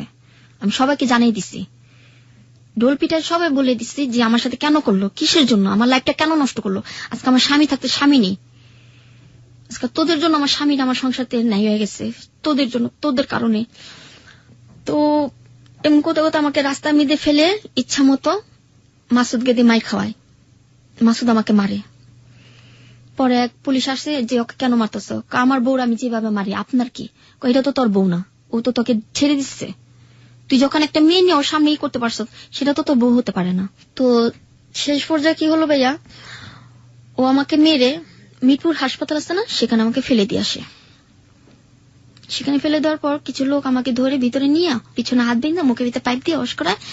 আমার লাইফে প্রথম কেউ আমাকে অস করায়, আমার খুব খারাপ লাগছে, মনে এবং মনে বাঁচবো না, মরে যাব, যেসব মানে আমার পাইপ ঢুকাইছে, চোখ উল্টা গেছে। তো বলতেছে তুমি এখন সুস্থ পুরোপুরি, তুমি সকালবেলা বাসায় চলে যাও। তো কোথায় যাব আমি, কি করব? আবার ওই নদী পাড়ে গেলাম, ভ্যান গাড়ির নিচে ঘুমাই, ট্রাকের নিচে ঘুমাই, ট্রাকের উপরে ঘুমাই, তারপরে আপনার ঠেলা গাড়ির উপরে ঘুমাই। এইভাবে আমার জীবনটা কাটতেছে। মেয়েকে দেখতে ইচ্ছে করতো না? হ্যাঁ, মেয়েকে দেখতে ইচ্ছে করতো, তো মেয়েকে দেখতাম, চুপে চুপে যেতাম যখন আমার শাশুড়ি না থাকতো। আমার 3টা ননদ ছিল, একটা ননদ বর্তমানে মানে ও এখন সব ছেলেদের সাথেই করে, ও প্রস্টিটিউট। হ্যাঁ, ওর টাকার বিনিয়োগ সব করে, ওর নিজের কোলের বাচ্চাটা বেচে ফেলাইছে 1000 টাকা ছেলে। ওকে, তারপর? চুপে চুপে যেতাম, মেয়ে কি কি খেতে চাইতো কিনে দিতাম। ওই যে সবাই আমাকে আদর করে ভাইয়া, এই একটা কথা বলা হয়নি, আমাকে এলাকার ভিতরে সবাই আদর করে, মামা সবাই, মানে মামা বলি, ভাইয়া বলি, বাবা বলি, সবাইকে আমাকে আদর করে। 10 টাকা 5 টাকা যে সঙ্গে যেটা চাই, এখনো সেটা আমাকে করতে হয়, চেয়ে চেয়ে খেতে হয়। পরে এক পর্যায়ে গেল কি, একটা অনুষ্ঠানে মানে আমাদের মাজারে এখানে মেলা হয়, মেলার ভিতরে এক ছেলের সাথে পরিচয় হয়, নাম হলো জাহাঙ্গীর। তো জাহাঙ্গীর আবার চ্যালেঞ্জ করে যে মেয়েকে আমি পটাবো। তো আমাকে পটাইছে ভাই, আমাকে একটা নাম্বার দেয়, তখন আমার মোবাইল ছিল। কার সাথে চ্যালেঞ্জ করে? ওর বন্ধুর সাথে। তখন ও কানে দুল বানায়, চ্যালেঞ্জ করে যে আমি যে বিয়ে করছি এটা জানাবি না। তো জাহাঙ্গীরের নাম্বার এখনো আমার কাছে আসছে, বিশেষ না ওর সাথে কথা বলতে পারেন আপনি। ওকে, আমরা একেবারে আপনার জীবনের গল্প শেষ হলে, প্রাসঙ্গিক হলে আমরা কথা বলবো। আচ্ছা, তো ও যে বিবাহিত ভাইয়া সেটা আমি জানি না, ও আমি সব বলছি, আমি আমার মেয়ে আছে একটা, আমি বিবাহিত, আমার হাজবেন্ড নেই, আমি বলছি আমার হাজবেন্ড মারা গেছে, সম্পূর্ণ ডিটেলস বললাম। ঠিক আছে, আমি মেনে নিলাম। তো একদিন আমাকে অফার দেয় পোস্তকলা ব্রিজে, চলো পোস্তকলা ব্রিজেতে আমাকে নিয়ে গেল আপনার কারণ বাজার, এই যে কারণ বাজার নিয়ে আসে আমাকে। কারণ বাজার আপনার এই যে একটা হোটেল আছে, সেই হোটেলে আমাকে উঠায়। তখন আমি হোটেল, আমি লাইফে আমি হোটেল দেখিনি, আমার লাইফে প্রথম। তো উনি আমার সাথে ফিজিক্যাল করতে চাচ্ছে, তো আমি জিতছি না, আমি দেবো না, জোর জবরদস্তি আমাকে ছাড়াতে করতে, আমি দিচ্ছি না। কারণ আমার হাতে আবার চুরি ছিল, আমি হাত কাইটা ফেলাইছি ভাইয়া, এই যে দেখতে পাচ্ছি হাত কাইটা ফেলাইছি। তো হাতে মিদে শিলি পড়ছে মনে করেন 16টা, ওই হাতে মিদে আমাকে কিস করতেছে, কপালে কিস করতেছে, সেদিনকে আমার সাথে ফিজিক্যাল করে। তবে একটা জিনিস দেখা যাচ্ছে, যে ছেলে আমার সবকিছু জেনে শুনে একবার করে, করার পর কিন্তু ছেলে আমাকে ছেড়ে দিতে পারতো, কিন্তু ও আমাকে ছাড়েনি। ও আমাকে ভালোবাসে, আমি ওকে ভালোবাসতাম। আমার প্রথম স্বামীকে যতটুকু না ভালোবাসতাম আমি ওর অতটুকু ভালোবাসতাম। এক পর্যায়ে ও আমাকে নিয়ে আমার এলাকায় ঘর নেয়। মাসুদকে দেখে আমি ওরাকে ঘর নিই, যেটা আমার হাজবেন্ড। সবাই জানে যে এটা আমার হাজবেন্ড, বিয়ে করিনি। কিন্তু আপনি যে ছেলেটার সাথে এই সম্পর্ক করলেন ওর নাম যেন কি? জাহাঙ্গীর। জাহাঙ্গীর। জাহাঙ্গীর তো জানতো যে আপনার হাজবেন্ড মারা গেছে, তাহলে মাসুদকে দেখিয়ে ঘর নিলেন কিভাবে? মাসুদ তো জানে না যে এটা আমার হাজবেন্ড, ওর সাথে আমার বিয়ে হয়েছে। তো মাসুদকে আমি বলছি যে আমি একদিনের ভিতরে আমি বিয়ে করে তাকে আমি দেখা দিব। আচ্ছা, এমনি জাহাঙ্গীর জানতো যে মাসুদ আপনার হাজবেন্ড? না। ওকে। ও জানতো যে আমার হাজবেন্ড মারা গেছে। যে ও আমাকে নিয়ে গলিতে ঘর নিচ্ছে, 2.5 বছর ওর সাথে সংসার করলাম। আমাকে খাওয়া লাওয়া ভাড়া বুড়ো সব দিত, সম্পূর্ণটা দিত। 2.5 বছর সংসার করলেন, বিয়ে হয়নি? বিয়ে হয়নি। মানে এটাকে ইংরেজিতে লিভ টুগেদার বলে, আপনি কি জানেন লিভ টুগেদার? আপনি জানেন না? ওকে, হ্যাঁ, তারপর? থাকার পর একদিন জানতে পারি ওর নাম্বারে ফোন আসে, মেয়ের কণ্ঠ। কি ব্যাপার, তুমি কোন মেয়ের সাথে কথা বলতেছ? আমার এক ফ্রেন্ড। মেয়ে আবার ফ্রেন্ড হয় নাকি? আমার তো কোনো ছেলে ফ্রেন্ড নেই, তোমার মেয়ে ফ্রেন্ড আসলো কোথা থেকে? কয়টা মোবাইলে পরিচয়। তো একদিন রাতে ও শুয়ে রয়েছে, তো আমি আমার মোবাইলটা চেক করি। আমি হ্যালো, কে? আপনি কে? ওর মোবাইল আপনার হাতে কেন? কয় আমি ওর বউ। আমি কই আপনার নাম কি? মিলি। মানে জাহাঙ্গীরের ওয়াইফের নাম ছিল মিলি। জাহাঙ্গীরের একটা ছেলে একটা মেয়ে। তখন জানতে পারি যে ও বিবাহিত। তো ভাইয়া ও যখন অসুখে পড়ে, আমার হাতে টাকা নেই, আমার ঘরে চাল জমানো ছিল, ও চাল বিক্রি করে আমি ওর অসুখের টাকাও দিই এবং ওর মাথা পানি ঢেলা দিই। আমি কখনো আমার হাজবেন্ডের পাও টিপে দিই না, ওর পাও টিপে দিচ্ছি। এমনও দিন গেছে না খেয়ে ওকে আমি খাওয়াইছি। সবকটা ছেলেরা আমার সাথে মানে ছলনা করলো, কিন্তু একবারও বুঝলো না যে এই মেয়েটা কোথায় যে দাঁড়াবে। এখন যে মেয়েটা আছে, এখন কোথায় যে আছে দাঁড়াচ্ছে, সেটা ছেলেরা বোঝে না। তো জাহাঙ্গীর আমাকে বললো কি যে তুমি কি আমার ওয়াইফের সাথে কথা বলছো? আমাকে হ্যাঁ বলছি। কেন বলছো? আমাকে মন চাইছে। তেমন কত আমি মেলায় যাব। তো 3 দিন পর্যন্ত আসেনি ভাইয়া, 3 দিন 1 সপ্তাহ পার হয়ে যায়, আসে না। তো আসার পর ও বলতেছে কি যে একটা বাসাতে একটা খেতা নিয়ে আসছিল, আপনারা যেটা বলেন খাতা নিয়ে আসছিল ওর বোর থেকে। ও খাতা না আমার শৈলী মিলাবে আমি দিতে পারিনি, কারণ ওর বোর খাতা আমি তো দিতে পারি না, ও গায়ে দিত। ও মেলার ভিতর যায় এগুলি করে, মেলার ভিতরে যায় এক মেয়েদের সাথে পটায়, মেয়েদের সাথে এটা করে, যায় আরেক মেয়ের সাথে ফিজিক্যাল করে, নাম হলো শারমিন। এটাকে পটালো কিভাবে? এটা মেলায় গেছে, মেলায় গিয়ে বলতেছে যে ভাইয়া আপনার কানে দুলটা অনেক সুন্দর, আপনার নাম্বারটা দিবেন, আপনার সাথে আমি যোগাযোগ করবো। তো নাম্বার দিয়ে আসে। তো ওদিন আপনার রাতে আমার বাসায় আসে জাহাঙ্গীরে। আসার পর ওদিন রাতে আমার সাথে স্বামী স্ত্রীর ভাবে সম্পর্ক করার পর সকালবেলা ওই মেয়েটা ফোন দেয় যে জাহাঙ্গীর তুমি কই? কয় তো আমি আসতেছি। আমি আবার শুনে ফেলাই। পরে ভাই আমি কি করছি, টাকা ভর্তি গেছি, ওর মোবাইলটা নিয়ে গেছি। তো আমি শারমিনকে বললাম, শারমিন তুমি কি নাম্বারে ফোন দিছিল? হ্যাঁ। আমি কত বিবাহিত, তো 2টা বউ আছে, আমি একটা, আর বড় বউ নাম হলো মিলি। তুমি ওর সাথে কিভাবে সম্পর্ক করলে? আপনি ওর বউ? ও তো বিয়ে করেনি, ও তো বললো। আমি কই না, বিয়ে করছে, ওর 2টা বাচ্চাও আছে। ঠিক আছে ওর কাছে ফোনটা দেন। আমি কই না, ওর কাছে ফোনটা দেবো না, আমি যে ফোনটা করছি সেটা বলবো না। তো ফোন যে ঘরে যে আছাড় মারছি, আছাড় মারা পর আমাকে থাপ্পড় মারছে। তো আমি আবার কি করছি, বটি নিয়ে গলা মিদে একটা টান মারছি। এই যে গলা মিদে ডাক্তার আছে, আপনি আপনার গলার ভিতরে টান দিয়ে দিয়েছেন? হ্যাঁ, জিত করে যে এই জীবন আর রাখবো না। সব ছেলেরা যখন আমার সাথে এটি করে, মাসুদও আমাকে ধোকা দিল, তুই আমাকে ধোকা দিচ্ছিস, আমার এই জীবন আমি রাখবো না। যখন গলাটা টান দিচ্ছি তখন আমি অজ্ঞান হয়ে পড়ে গেছি। তো রক্ত ঝরা ঝরা পড়তেছে, আমাকে আর হাসপাতালে নিয়ে যায় না, হাসপাতালে গেলে তো কেস মামলা হবে। ওই মুহূর্তে কি করলে কি আমার বিছনার উপরে বসাইলো। বিছনার উপরে বসার পর ও চলে গেল একে জীবনকার জন্য ভাইয়া, আমার লাইফে থেকে চলে গেল। ওই মুহূর্তে একবারে চলে গেল? হ্যাঁ, চলে গেল। কোথায় বাড়ি ছিল, কোন জায়গা থেকে এসেছে কিচ্ছু জানতেন না? কিচ্ছু জানি না, শুধু আর বোর্ডে একটা আমার কাছে একটা কার্ড ছিল, ভোটার আইডি কার্ড। হ্যাঁ, ভোটার আইডি কার্ড ছিল, সেটা এখন আমার কাছে নেই, ফেলে দিচ্ছি। ও যখন আমার জীবনে নেই তো ওটা আমি রেখে লাভ নেই। তো আমি এইটা নিয়ে ঢাকা মেডিকেল গেছি। ঢাকা মেডিকেলে যে বলছি যে আমার হাজবেন্ড আমাকে গলা মেরে টান মারছে, বটি দিয়ে আমাকে জবা করতে চেয়েছিল রাত্রে, আমি এটা কেস করতে চাচ্ছি ওই ন্যাশনাল আইডি কার্ড নিয়ে। হ্যাঁ, ওকে।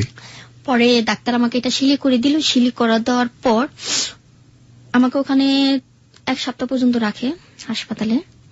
মানে কেউ কেউ রেপ হয়, কেউ কে বিচ্যুতি করে, ওখানে সব মেয়েরা ভর্তি হয়, ওখানে আমাকে রাখা হলো। তো কোন মেডিকেল? ঢাকা মেডিকেল? হ্যাঁ, ঢাকা মেডিকেল আউটরুমিস্ট, সেটা ভিতরে, যেখানে পুলিশরা চেক দেয়। ওকে।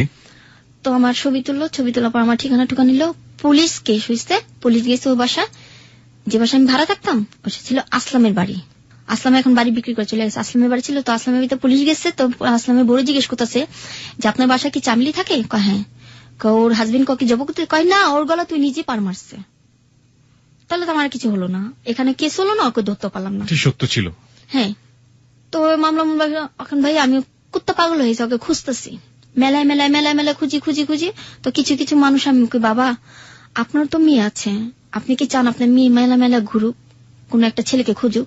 না। তখন আমি মোবাইল কিনি খুব কষ্ট করে, ইটা ভাঙ্গি ভাই। আমি আমার লাইফে আমি কখন ইটা ভাঙ্গিনি।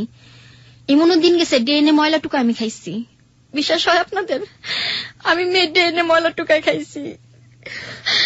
কেউ যদি বাসি ভাত ফালাইছে, বাসি ভাত আমি খাইছি, কিন্তু কখনো টাকার লোভে কখনো কারোর কাছে যাইনি।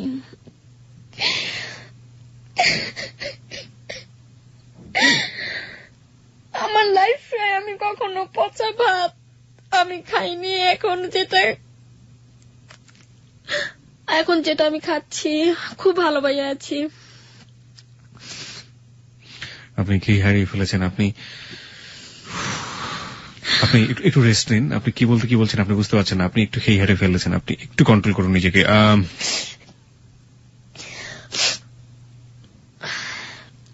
সেদিন আমি একটা মোবাইল কিনি, তো মোবাইলের মাধ্যমে কিছু মানুষকে নাম্বার দেওয়া হয়, সেটা আপাতত হারিয়ে গেছে। এখন নতুন যেটা চালাচ্ছি সেটা আপনারা জানেন। ওই নাম্বার দিয়ে আমি অনেক যোগাযোগ করছি, পাইনি। নাম্বারগুলো আপনি মেলায় দিতেন? হ্যাঁ, মেলায় দিতাম, যে ও যে মেলায় থাকুক আমাকে একটু ফোন দিবেন। আপনি তো অপরিচিত মানুষকে দিতেন, ওরা কিভাবে আপনার হাজবেন্ডকে চিনবে? ওরা মেলা করতো যে একসাথে, ছবি দেখাইছি। আপনার হাজবেন্ড কি? ও আচ্ছা, ছবি দেখিয়ে ফোন নাম্বারগুলো দিয়ে আসতেন, আপনার নাম্বারটা দিয়ে আসতেন। আর আপনার হাজবেন্ড মেলাতে কি, তো হাজবেন্ড ছিলেন না, মানে এক ধরনের বন্ধু বলা যায়? হ্যাঁ, ফ্রেন্ড ছিল। ফ্রেন্ড। ও কি করতো মেলাতে? ও মেলাতে দোকানদারি করতো, ওই যে কানের দুল, কসমেটিক্স গুলো বিক্রি করতো। আচ্ছা। এক পর্যায়ে দেখা গেল যে এক লোক আমাকে ফোন দিল যে মা তুমি কই আসছো? তখন আমি আলমের বাসা কাজ নেই ভাই, আমার কুল নেই। এখন আমি আলমের বাসা যাবত কাজ করতেছি, আমার ওইখানে থেকে আমার মেয়েকে খরচ দিচ্ছি, আমি নিজে চলতেছি। আচ্ছা। আলম তো তখন বেঁচে ছিলেন? না, আলম তখন মেয়েরা ফেলানো হয়েছিল। আলমকে তখন মেরে ফেলানো হয়েছে অলরেডি। ওকে। আলমের বাসায় থাকতাম, তো ওখান থেকে আমাকে একজনের নাম্বার দেবো, মা তুমি যেভাবে পারো নারায়ণগঞ্জে চলে যাও, নারায়ণগঞ্জ চাষারা ও দোকান করতেছে। ভাইয়া বিশ্বাস করবে না, আমার মনে হচ্ছে যে আমার মানে নতুন একটা জন্মগ্রহণ করলাম আমি ওকে পাইছি। তখন আমি জিন্স আর টি শার্ট পরে গেছি আর কেস পরে গেছি। আমার ছোটবেলা তো অভ্যাস ছেলেদের মতো চলাফেরা, এখনো ছেলেদের মতো চলাফেরা করি। গেছি, যাওয়ার পর মানে আমাকে দেখে থতবত খেয়ে গেছে। শয়তান হাজির, মানে বলতেছে শয়তান হাজির। পরে পায়ের পা উঠে বললাম কি ব্যাপার, মোবাইল বন্ধ কেন? কয় তুমি এখান থেকে চলে যাও। কেন চলে যেতে বলছে? আমাকে তার নাম্বার দিয়ে। পর ওর নাম্বার দিল, নাম্বার দেওয়ার পর ওই নাম্বার ওর সাথে আবার যোগাযোগ হয়। ও আবার ওর সাথে আমি মনে করেন টাকা পয়সা জমায়া ওর এনে আমি হোটেলে যাই, ওর সাথে আবার ফিজিক্যাল করি। ওর সাথে ফিজিক্যাল করতে আমার খুব ভালো লাগতো, এই এতটুকুই। আমার হাজবেন্ডের সাথে ভালো লাগতো না, ওর সাথে যতটুকু ভালো লাগতো। এক কথা দুই কথা পর ওর বউ জানাজানি হয়ে গেল। এই মেয়ে আবার তোকে ফোন দেয়, ও তো রাস্তার একটা মেয়ে, ব্যবস একটা গালাগালি করে আমাকে। তো আমি মাথা কিছু নেই না। তো যখন আমাকে ওখানকার ছেলেরা আমাকে মাইর করে, পাগলা অনেক মায়ের দর করার পর ওখান থেকে আমি আইসা পড়ি। আমি মামলাও করি, জিটি করি, এখনো মামলাটা মানে আছে, কিন্তু এখন তো তাকে ধরা হয়নি, জাহাঙ্গীরকে ধরা হয়নি। ওখান থেকে ও পালাই গেছে। পালা যাওয়ার পর ভাইয়া আমি সিদ্ধান্ত নেই যে আমি এ পথে নেমে যাব, যে বাচ্চার জন্য কিছু একটা করতে হবে, আমার এভাবে চলবে না। তো এক অনুষ্ঠানে আমি ডান্স করতেছি, তো ডান্স করার পর তো আমার মূল ওস্তাদ তার নাম হলো সুমন, সে আবার নতুন মেয়ে পেলে ফিজিক্যাল করে। যেমন এখন বর্তমান হয়েছে ডাইরেক্টররা যে কোনো একটা নতুন মেয়ে ঢুকাইতে গেলে তাকে আগে দেখতে হবে। এটা আপনি জানলেন কিভাবে? এটা আমি জানলাম কিভাবে, আমি এবিসিতে গেছি। হ্যাঁ, এবিসিতে। তো এখানকার ডাইরেক্টররা বলতেছে যে মেয়ে তো ছোট, এই মেয়ে পারবে না, এই মেয়ে এসব কাজ করতে পারবে না। আলাপার আমার উস্তাদে বলতেছে একবার সুযোগ দেন, দেখেন পারে কিনা। তো জীবনে ফার্স্ট যে আমি এই পথে নামার জন্য, যে আমার ভাইয়ের সাথে নিজের ইচ্ছে করেছিলাম, আর আমার এই বন্ধুর সাথে, আর ওই যে 16 জন আমার সাথে যে করছে ওটা হলো জোর জবরদস্তি। আর যেটা আমার ভাইয়ের সাথে করছে আমার নিজের ইচ্ছা ছিল, আর যে আমার বন্ধুর সাথে করছে সেটা আমার মনে বতি ছিল। ভাই মানে পালিত ভাই? হ্যাঁ। ওকে। তারপর 2টা ডাইরেক্টর আমার সাথে এই করার পর 2000 টাকা দেয়। বাংলা ছবির পরিচালক। তারপর বলতেছে মেয়ে তো ভালোই, তো ওকে সাইট যে ডান্স করার জন্য। তো ডান্সের ওস্তাদ আমাকে কন্ট্যাক্ট করে 1500 টাকা, কিন্তু আমাকে দেয় 500 টাকা নাচের জন্য। কিন্তু ভাই সেটা আমার হয় না। আমার ঘর ভাড়া 2500 টাকা, আমার মেয়ের খরচ আছে 1000 টাকা, আর আমার সংসার খরচ 500 টাকা। মাসে আমার 5000 টাকা লাগে, কিন্তু সেটা আমার আসে না। এমন করতে করতে অনেক ছেলেদের সাথে আমি ফিজিক্যাল করি। ফিজিক্যাল করতে করতে একদিন অফার আসে আমাকে দুবাই নিয়ে যাবে। মানে হচ্ছে আপনি ফুললি প্রস্টিটিউশনে চলে গেলেন। হ্যাঁ। এবং এটা হচ্ছে এই টাকা দিয়ে আপনার সংসার চলতো। আমার মেয়েকে দিয়ে আমি নিজে চলি। এছাড়া আপনার কোনো রাস্তা ছিল না কাজকর্মের। না। আপনি বাধ্য হয়ে শেষমেশ যৌনকর্মী হিসেবেই নিজেকে নাম লেখালেন। জি, কিন্তু ভাই আমি যে নিজে একটা সিগনেচার করে যে একটা সরকারি চাকরি করব না গার্মেন্টসে ঢুকবো সেটা আমি জানি না। গার্মেন্টসে কে দিবে আমাকে চাকরি? আমি তো নিজের নামটা পর্যন্ত লিখতে পারি না। নিজের ইচ্ছে এই পথে নামা হলো। একজন অফার আসলো যে আমাকে দুবাই নিয়ে যাবে। তার নাম ছিল আবার তাহের। যে লোকটা আমাকে পাঠাবে তার নাম ছিল আবার মোস্তফা। ওকে। তাহের আমার নাম্বারটা নিয়ে যাওয়ার পর এই নাম্বারটা দিল আপনার মোস্তফাকে, যে মোস্তফা এই মেয়েটার সাথে যোগাযোগ করো, মেয়েটা ভালোই আছে, মেয়েটা চলবে তোমাদের এলাকামিতে দুবাইতে নেওয়া যাওয়ার জন্য। মোস্তফাকে নাম্বারটা দেওয়ার পর মোস্তফা আমার সাথে যোগাযোগ করলো। তো মোস্তফা এক মেয়েকে ফোন দিল, ওনার নাম ছিল আবার তানিয়া। জি। ওর আবার সব মেয়েদের সাথে মানে তানিয়া এরকম করে অনেক মেয়েদের বাইরে পাঠানো হয় দুবাই। বলতেছে তানিয়া যে মেয়েটা তো ভালোই, মেয়েটা তো সুন্দর, তো ওর সাথে আর কোনো মেয়ে নেই। তা আমি আবার ভাবলাম যে আর কোনো মেয়ে, একটা মেয়ে আমাকে আগে দুবাই পাঠানো হোক, তারপর অন্য মেয়ের সাথে যোগাযোগ করা যাবে। আপনাকে যে দুবাই পাঠাচ্ছে কি বলে দুবাই পাঠাচ্ছে? আপনাকে কি নাচের বিষয়।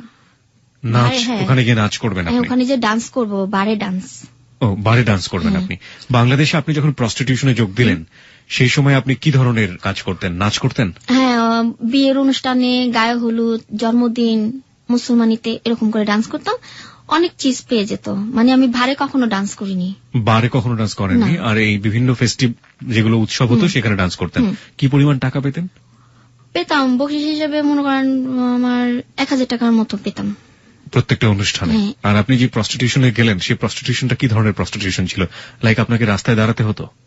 হ্যাঁ। আমাকে একটু বলবেন যে কিভাবে কি করতেন?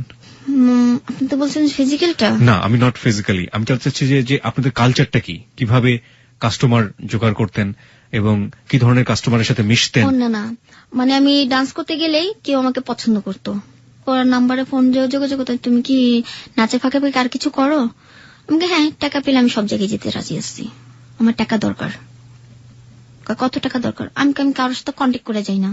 না, আমি যেটা বলতে চাচ্ছি আপনাকে, আমরা এক ধরনের কলগাল দেখেছি যারা রাস্তায় দাঁড়ায়, হ্যাঁ, দাঁড়িয়ে কাস্টমার কালেক্ট করার চেষ্টা করে। আপনি কি ওই লেভেলে ওখানে কখনো যাননি? ওখানে কখনো যাইনি। তার মানে আপনাকে যেটা করতে হচ্ছে আপনার নাচ থেকে আপনার কাস্টমার গুলো আপনি জোগাড় করতেন। ওকে।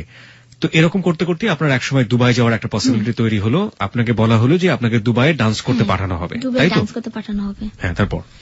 তো আমাকে মতিঝিল একটা হোটেল আসছে, ওই হোটেলে খুব ওই যে ভুনা খিচুড়ি বিক্রি করে, যেটা আপনারা বেশি পছন্দ করেন।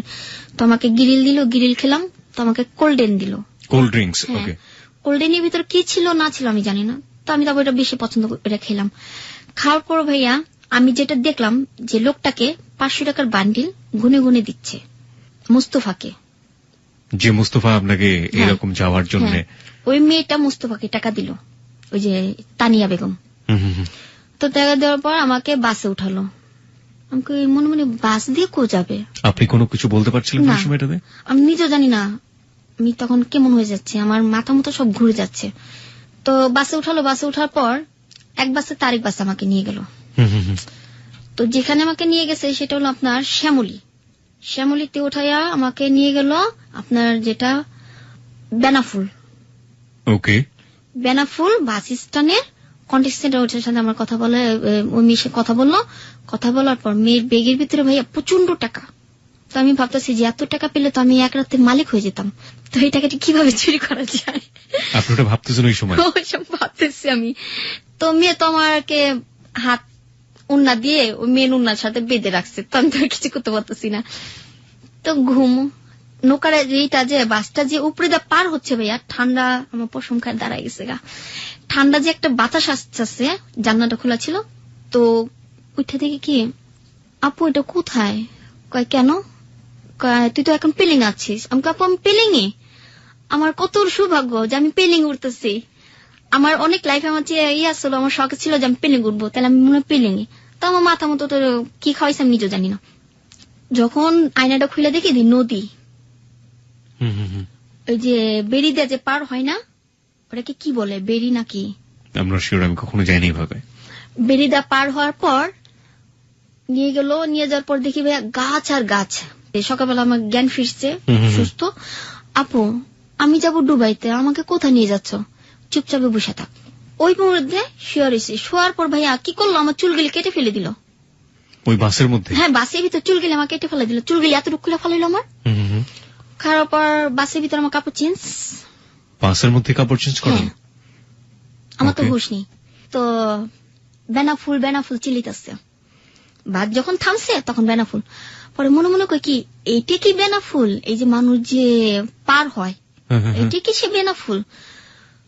তখন ভাইয়া মনে হচ্ছিল যে আমার লাইফে মনে আর কখন আমি বাংলাদেশ দেখতে পারবো না, আমি আর ঢাকায় ফিরতে পারবো না, এইটি মনে আমার জীবন আমার শেষ। তো মেয়েটা যখন ভিতরে ঢুকে, এক সিএনজি থেকে আরেক সিএনজি, আরেক সিএনজি থেকে আরেক সিএনজি, ওখানে এটাই নিয়ম। তো বাংলাদেশে কিছু টাকা ওখানে দিয়ে যায়। ওখানে কিছু লোক আছে ওর পরিচিত, বলতেছে সুস্মিতা তুমি কি আসছো এখানে? হ্যাঁ। ভালো তো, এটা মনে নয়া জিনিস নিয়ে এসছো, ভালো ইচ্ছে, ছোট আছে চলবো, মানে আমার কথা বলতেছে। কোন ভাই আমার দুইটা চোখ দিয়ে যে আমি ভাবছিলাম যে আমার মেয়ের মনে আমি আর দেখতে পারবো না, আমার জীবনে মনে আমার মেয়ের সাথে আর দেখা হবে না। তো যখন ওনারা আমাকে বর্ডার ক্রস করে, তখন বর্ডারের সামনে দুইটা ছিল এই যে বিএসএফ, আর্মিদের পোশাক পরানো। বিএসএফ? হ্যাঁ। বলতেছে क्या सुमिता नया माल है, लड़की तो बहुत छोटा है, पैसा मिलेगा, ले जाओ। যখন ভাই আমি বর্ডার ক্রস করছি, যখন ঢুকছি, তখন বলতেছে এইটাই ইন্ডিয়া, তোর লাইফ শেষ। আমি মনে হয় যে আমার লাইফে আমি কখনো আমার বাংলাদেশ আমি দেখতে পারবো না, আমার মাকে দেখতে পারবো না, আমার দুইটা মেয়েকেও দেখতে পারবো না। তো মেয়ে আমাকে একটা গাড়িতে উঠায়, হলুদ একটা গাড়ি, কলকাতার। আমি এখানে একটু থামাই আপনাকে। আপনি বললেন দুটো মেয়ে, আরেকটা মেয়ে কোনটা? সেটা হলো আমি একটা বাচ্চা পেয়েছিলাম, সেটা আমি পরের প্রসঙ্গে বলি। ওকে। তো আমাকে হলুদ গাড়িতে উঠায় কলকাতা সোনাগাছি যাই গি। হ্যাঁ, আমি ছোটবেলা থেকে হিন্দি পারি, তো হিন্দি ছবি তো দেখি, দেখতে দেখতে অভ্যাস হয়ে গেছে। কলকাতা সোনাগাছি যাই কি কাহা। হলুদ গাড়িতে আরেকটা গাড়ি করলো, করার পর আমাকে নিয়ে গেল 94-এ, কলকাতা সোনাগাছি। 94-এ ওটা হলো মানে যে বাড়িটা নাম্বার 94। ওকে, 94 নম্বর বাড়ি। হ্যাঁ। কিছু মেয়েরা দেখি বাইরে দাঁড়া আসছে, কিছু ছেলেদের টানতাছে, কিছু কথা। পর আমি দেখতেছি আর অনুমান করতেছি, এটাই মনে হয় যে টিভিতে দেখি, যে কলকাতা ছবি দেখি, যে এটা মনে হয় এটা খারাপ জায়গা, আমার লাইফে আর কখনো বাংলাদেশ রাখা হবে না। তো এক পর্যায়ে আমাকে বাড়ির ভিতরে ঢুকার পর আমাকে গোসল করালো, শাড়ি পরাইলো। শাড়ি পরার পর যে বড় সর্দার নেই, তার সামনে আমার নিয়ে গেল, যে আমাকে থাপ্পড় মেরে বলে নমস্তে কর। নমস্তে মাইজি, इसका नाम क्या है? इसका नाम पूजा घोष है। আমার নাম পূজা ঘোষ রাখছে ইন্ডিয়াতে, আর ওই মেয়ের নাম হলো সুস্মিতা বোস। ওকে। আসল নাম ছিল তানিয়া বেগম। ওনার সম্পর্কে আপনি কতটুকু জানেন? উনি বাংলাদেশে উনি নাকি কি বলে এটাকে, ওই যে বেরিয়েছে যে ইয়াবার ব্যবসা করতো। ওনার পরিবার কোথায় থাকে? না, ওনার হাজবেন্ড নেই। উনি ইন্ডিয়াতে অনেক গিলে হাজবেন্ড মানে ই করছে, এটা আমার হাজবেন্ড, এক রাত্রে একটা করে হাজবেন্ড বানায় ওনার কাজের সুবিধার্থে। হ্যাঁ, কাজের সুবিধার্থে। ওনার একটা ছেলে আছে, কিন্তু এই ছেলেটা কার এটা কেউ জানে না। ওকে। তারপরে আমাকে যে রুমে রাখা হলো, আমার একটা আলাদা রুম দিচ্ছে। তো ছোট ছোট স্কার্ট পরে, মানে কি বলবো ভাইয়া,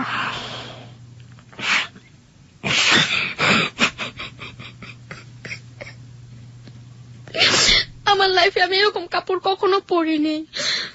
যেখানে আমি ডান্স করতাম, চিন্তা করতাম যে আমি তো কখনো এরকম খোলামেলা ডান্স করিনি। আর কেউ আমার গায়ে হাতও দেয়নি। তো এইসব কাপড় পরে আমি কিভাবে রাস্তা দাঁড়াবো? তো রাস্তাও না, বাড়ির ভিতরে প্রথম যে কাস্টমারটা আসলো মেয়েদের দালাল, হ্যান্ডব্যাগ পরে, এই যে বাইক চালা না, হ্যান্ডব্যাগ পরে আসলো। तो बोलता से सुष्मिता जे देखो बाबू ये नया माल है, इसको अभी तक कोई हाथ नहीं लगाया तो तुम सेट कर दो। कहा ठीक है, कितने रुपया? 550 में। 550 रुपया है, दे दो। तो 550 টাকা দিল। দেওয়ার পর ওই লোকটা আমার সাথে এই করলো, বাধ্যমূলক আমাকে করতে হচ্ছে ভাইয়া, কারণ এখন আমার যান বাঁচাতে হবে। তো রাত্রে একটা কাস্টমার আসলো আর বলল কি नया माल कौन है? कहा ये है, इसका नाम क्या है? पूजा है, इसको भेज दो। रूमे गेलाम, যাওয়ার পর ওনার পাও ধরে বললাম যে ভাইয়া আমি ম্যারিড, আমার একটা বেবি আছে, আমার इस दिन আমি कोई नहीं है ওই বেটি কি ছাড়া, তো যেমনি হোক আমাকে বাংলাদেশে পৌঁছে দেন। তো আবার ওটা কিছু কিছু বাংলা বলে যে তুমি কোনো চিন্তা করো না, আমি তোমাকে বাংলাদেশ পৌঁছে দিব। আবার এইভাবে কথা, মানে হিন্দি তো বলতে পারে না, কলকাতার ভাষায়, তুমি কেন চিন্তা করো না, আমি তোমাকে বাংলাদেশ পৌঁছে দিব। তো এক পর্যায়ে গেল কি, মানে এক এক দিনে আমি এক এক জন্মদিন পালন করি, মানে আমার তো জন্ম পরিচয় নিজেও জানি না। কাউকে বলে 1 বৈশাখ আমার জন্মদিন, কাউকে বলে জানুয়ারি মাসে আমার জন্মদিন, কাউকে বলে আমার 30 তারিখে জন্মদিন। তো ওখানে আমার 30 তারিখে, যেমন 2011তে আমাকে ওখানে নিয়ে যাওয়া হয়েছে, তখন ছিল কালী পূজা। তো ওখানে বললাম যে আমার 30 তারিখে বার্থডে হ্যাঁ, তুমি কি आओगी? তো ছেলের নাম ছিল আবার পাবন। কাহা आओगी না, तुमको शादी करूंगी। মনে মনে কই কি কেউ কি আর বিয়ে করবো খারাপ মেয়েদের, এরা মনে আমার লাইফটা তাহলে সুন্দর হয়ে যেত যে খারাপ মেয়েদের যারা বিয়ে করে। তো আসছে, আসার পর সিঁদুর নিয়ে আসছে, মঙ্গলসূত্র নিয়ে আসছে, শাড়ি নিয়ে আসছে আমার জন্য। কোন ছেলে? যে ছেলেটার আপনি পা ধরে কান্নাকাটি করলেন? হ্যাঁ, ও আমাকে বিয়ে করার জন্য। বিয়ে করতে চাই আপনাকে? হ্যাঁ, বিয়ে করতে চায়, বিয়ে করে মানে এইসব ব্যবসাতে নামানোর জন্য, ওদের এটা ব্যবসা। বিয়ে করে ব্যবসাতে নামাবে ঠিক বুঝলাম না। মানে ওখানে একটা নিয়ম হলো ইন্ডিয়াতে, আপনার কলকাতাতে ভাইয়া আপনাকে বলি যে ছোট ছোট মেয়েদের এইসব পথে নামা দেয়, যদি কাজ না করে তাহলে মারধর করে। আমি যেটি দেখে আসছি সেটা, যদি আমি আমার হাতে মোবাইল ছিল না, নাহলে ভিডিও করে আপনাকে দেখাইতাম, ছোট ছোট পিচি পিচি মেয়েদের এসব কাজ করানো হয়, এই প্রস্টিটিউশন। হ্যাঁ। তো বিয়ের সাথে এটা সম্পর্ক কি? মানে বিয়ে করে ওদের লাইফে নিয়ে যাবে, ওরা আবার এই ব্যবসা নামাই দিবে, মানে বৈধ একেবারে বউ হিসেবে। বউ হিসেবে, বউ কাজ করবে, স্বামীরা বসা খাবে। ওকে। যেমন তানিয়া বসা বসা কাজ করে, স্বামী খায়। তানিয়ার অনেকগুলি হাজবেন্ড, হিসাব নেই। এরকম প্রতি রাতে এরকম করে একটা করে কাস্টমার আসে, আমাকে পছন্দ করে, কেউ বিয়ে করতে চায়, কেউ আমাকে নিয়ে যাবে, কেউ আমাকে এখান থেকে মুক্তি করবে, কিন্তু কেউ পারে না। ওই তানিয়া বলতেছে প্যার করতি হো, রন্ডি গো কই প্যার করতি হ্যাঁ, ऐसे বলতি है। তো যখন বললো যে ভাইয়া রন্ডি, তো আমি আবার সে বকা বুঝি না। তো ওই যে ঢাকার ভিতরে বকাবকি করতো মেয়েরা। তো এক পর্যায়ে দেখা গেল ওই ছেলেটা আসছে, আসার পর আমাকে টয়লেটে রেখা দিচ্ছে। তো ডেকে রাখার পর আমাকে উলঙ্গ করে, শরীরে কাপড় নেই, টয়লেটের ভিতর ঢেকে রেখেছে কে? তানিয়া। তানিয়া আমাকে ভিতরে আটকে রাখছে, কাউকে দেখতে দেবে না আমাকে, আটকে রাখছে। আটকা রাখার পর তো ওই ছেলে জিজ্ঞেস করতেছে পূজা কাহা হ্যাঁ, এক লড়কা কে সাথ ও ভাগ গিয়া, আবি নেই আয়েগি, ও ভাগ গিয়া বাংলাদেশ চলে গিয়া। আমি কিন্তু সব শুনতেছি বাথরুমে বসে বসে। তো আমি চিল্লাইতেছি কি আমার চিল্লান শুনে না। তো এক পর্যায়ে দেখা গেল কি বাইরে পুলিশ আটতাছে। পুলিশ আটার পর ভাইয়া আমি আবার কি করছি, হাতে মিদু উন্না পেঁচে, আমি খুব মানে আমার জিদ প্রচন্ড রাগ, এত জিদ উঠলে মানে শরীর ঠান্ডা হয় না, এত রাগ। তো হাতে মিদু উন্না পেঁচে আয়না মিদু ঘুষা মারছি। ঘুষা মারার পর আয়না বাইরে দিয়ে ছিটা ওই পুলিশের মাথায় পড়ছে। আমি বলছি যে বাঁচাও বাঁচাও বাঁচাও, আমাকে এখানে যেভাবে হোক আমাকে বাঁচাও। তো পুলিশ মরে গেছে যে अभी अभी इस रूम से कोई लड़की आवाज कर रही है मुझसे बचाओ बचाओ बचाओ, कौन है लड़की? আলার পরে বাথরুমে খাপড়াইতেছে, বাথরুম খুলে দেয়, আমি পুরো উলঙ্গ, আমি এভাবে বসে রয়েছি ভাইয়া। তো বসার পর ওই লোকটা বলতেছে এ লড়কি মালকিন कौन है? আলম বললাম জি ভাইয়া ও লড়কি है, বাংলাদেশ इसका नाम तानिया बेगम है, आया इसका नाम सुष्मिता है, ठीक है। পরে বললো যে তোমাকে কত টাকা থেকে আনছে? আমি বলছি 21,000 টাকা দিয়া। তোমার ঢাকায় কে কে আছে, বাংলাদেশে কে কে আছে? আমাদের কি বলতো জানেন, বেঙ্গুলি। ये लड़की बेंगुली है, कितने रुपया में खरीदने लिया? 2100 रुपया, 21,000 में। तुम कौन कौन है? मैंने बोला मेरे दुनिया में कोई नहीं है, मेरी एक बेटी है, আমার একটা মেয়ে আছে, ওই মেয়ে আমার সবকিছু, আমার আপন বলতে কেউ নেই। তো তো ওনারা কি করলো, আমাকে কাপড় পেঁচাইয়া থানায় নিয়ে গেল।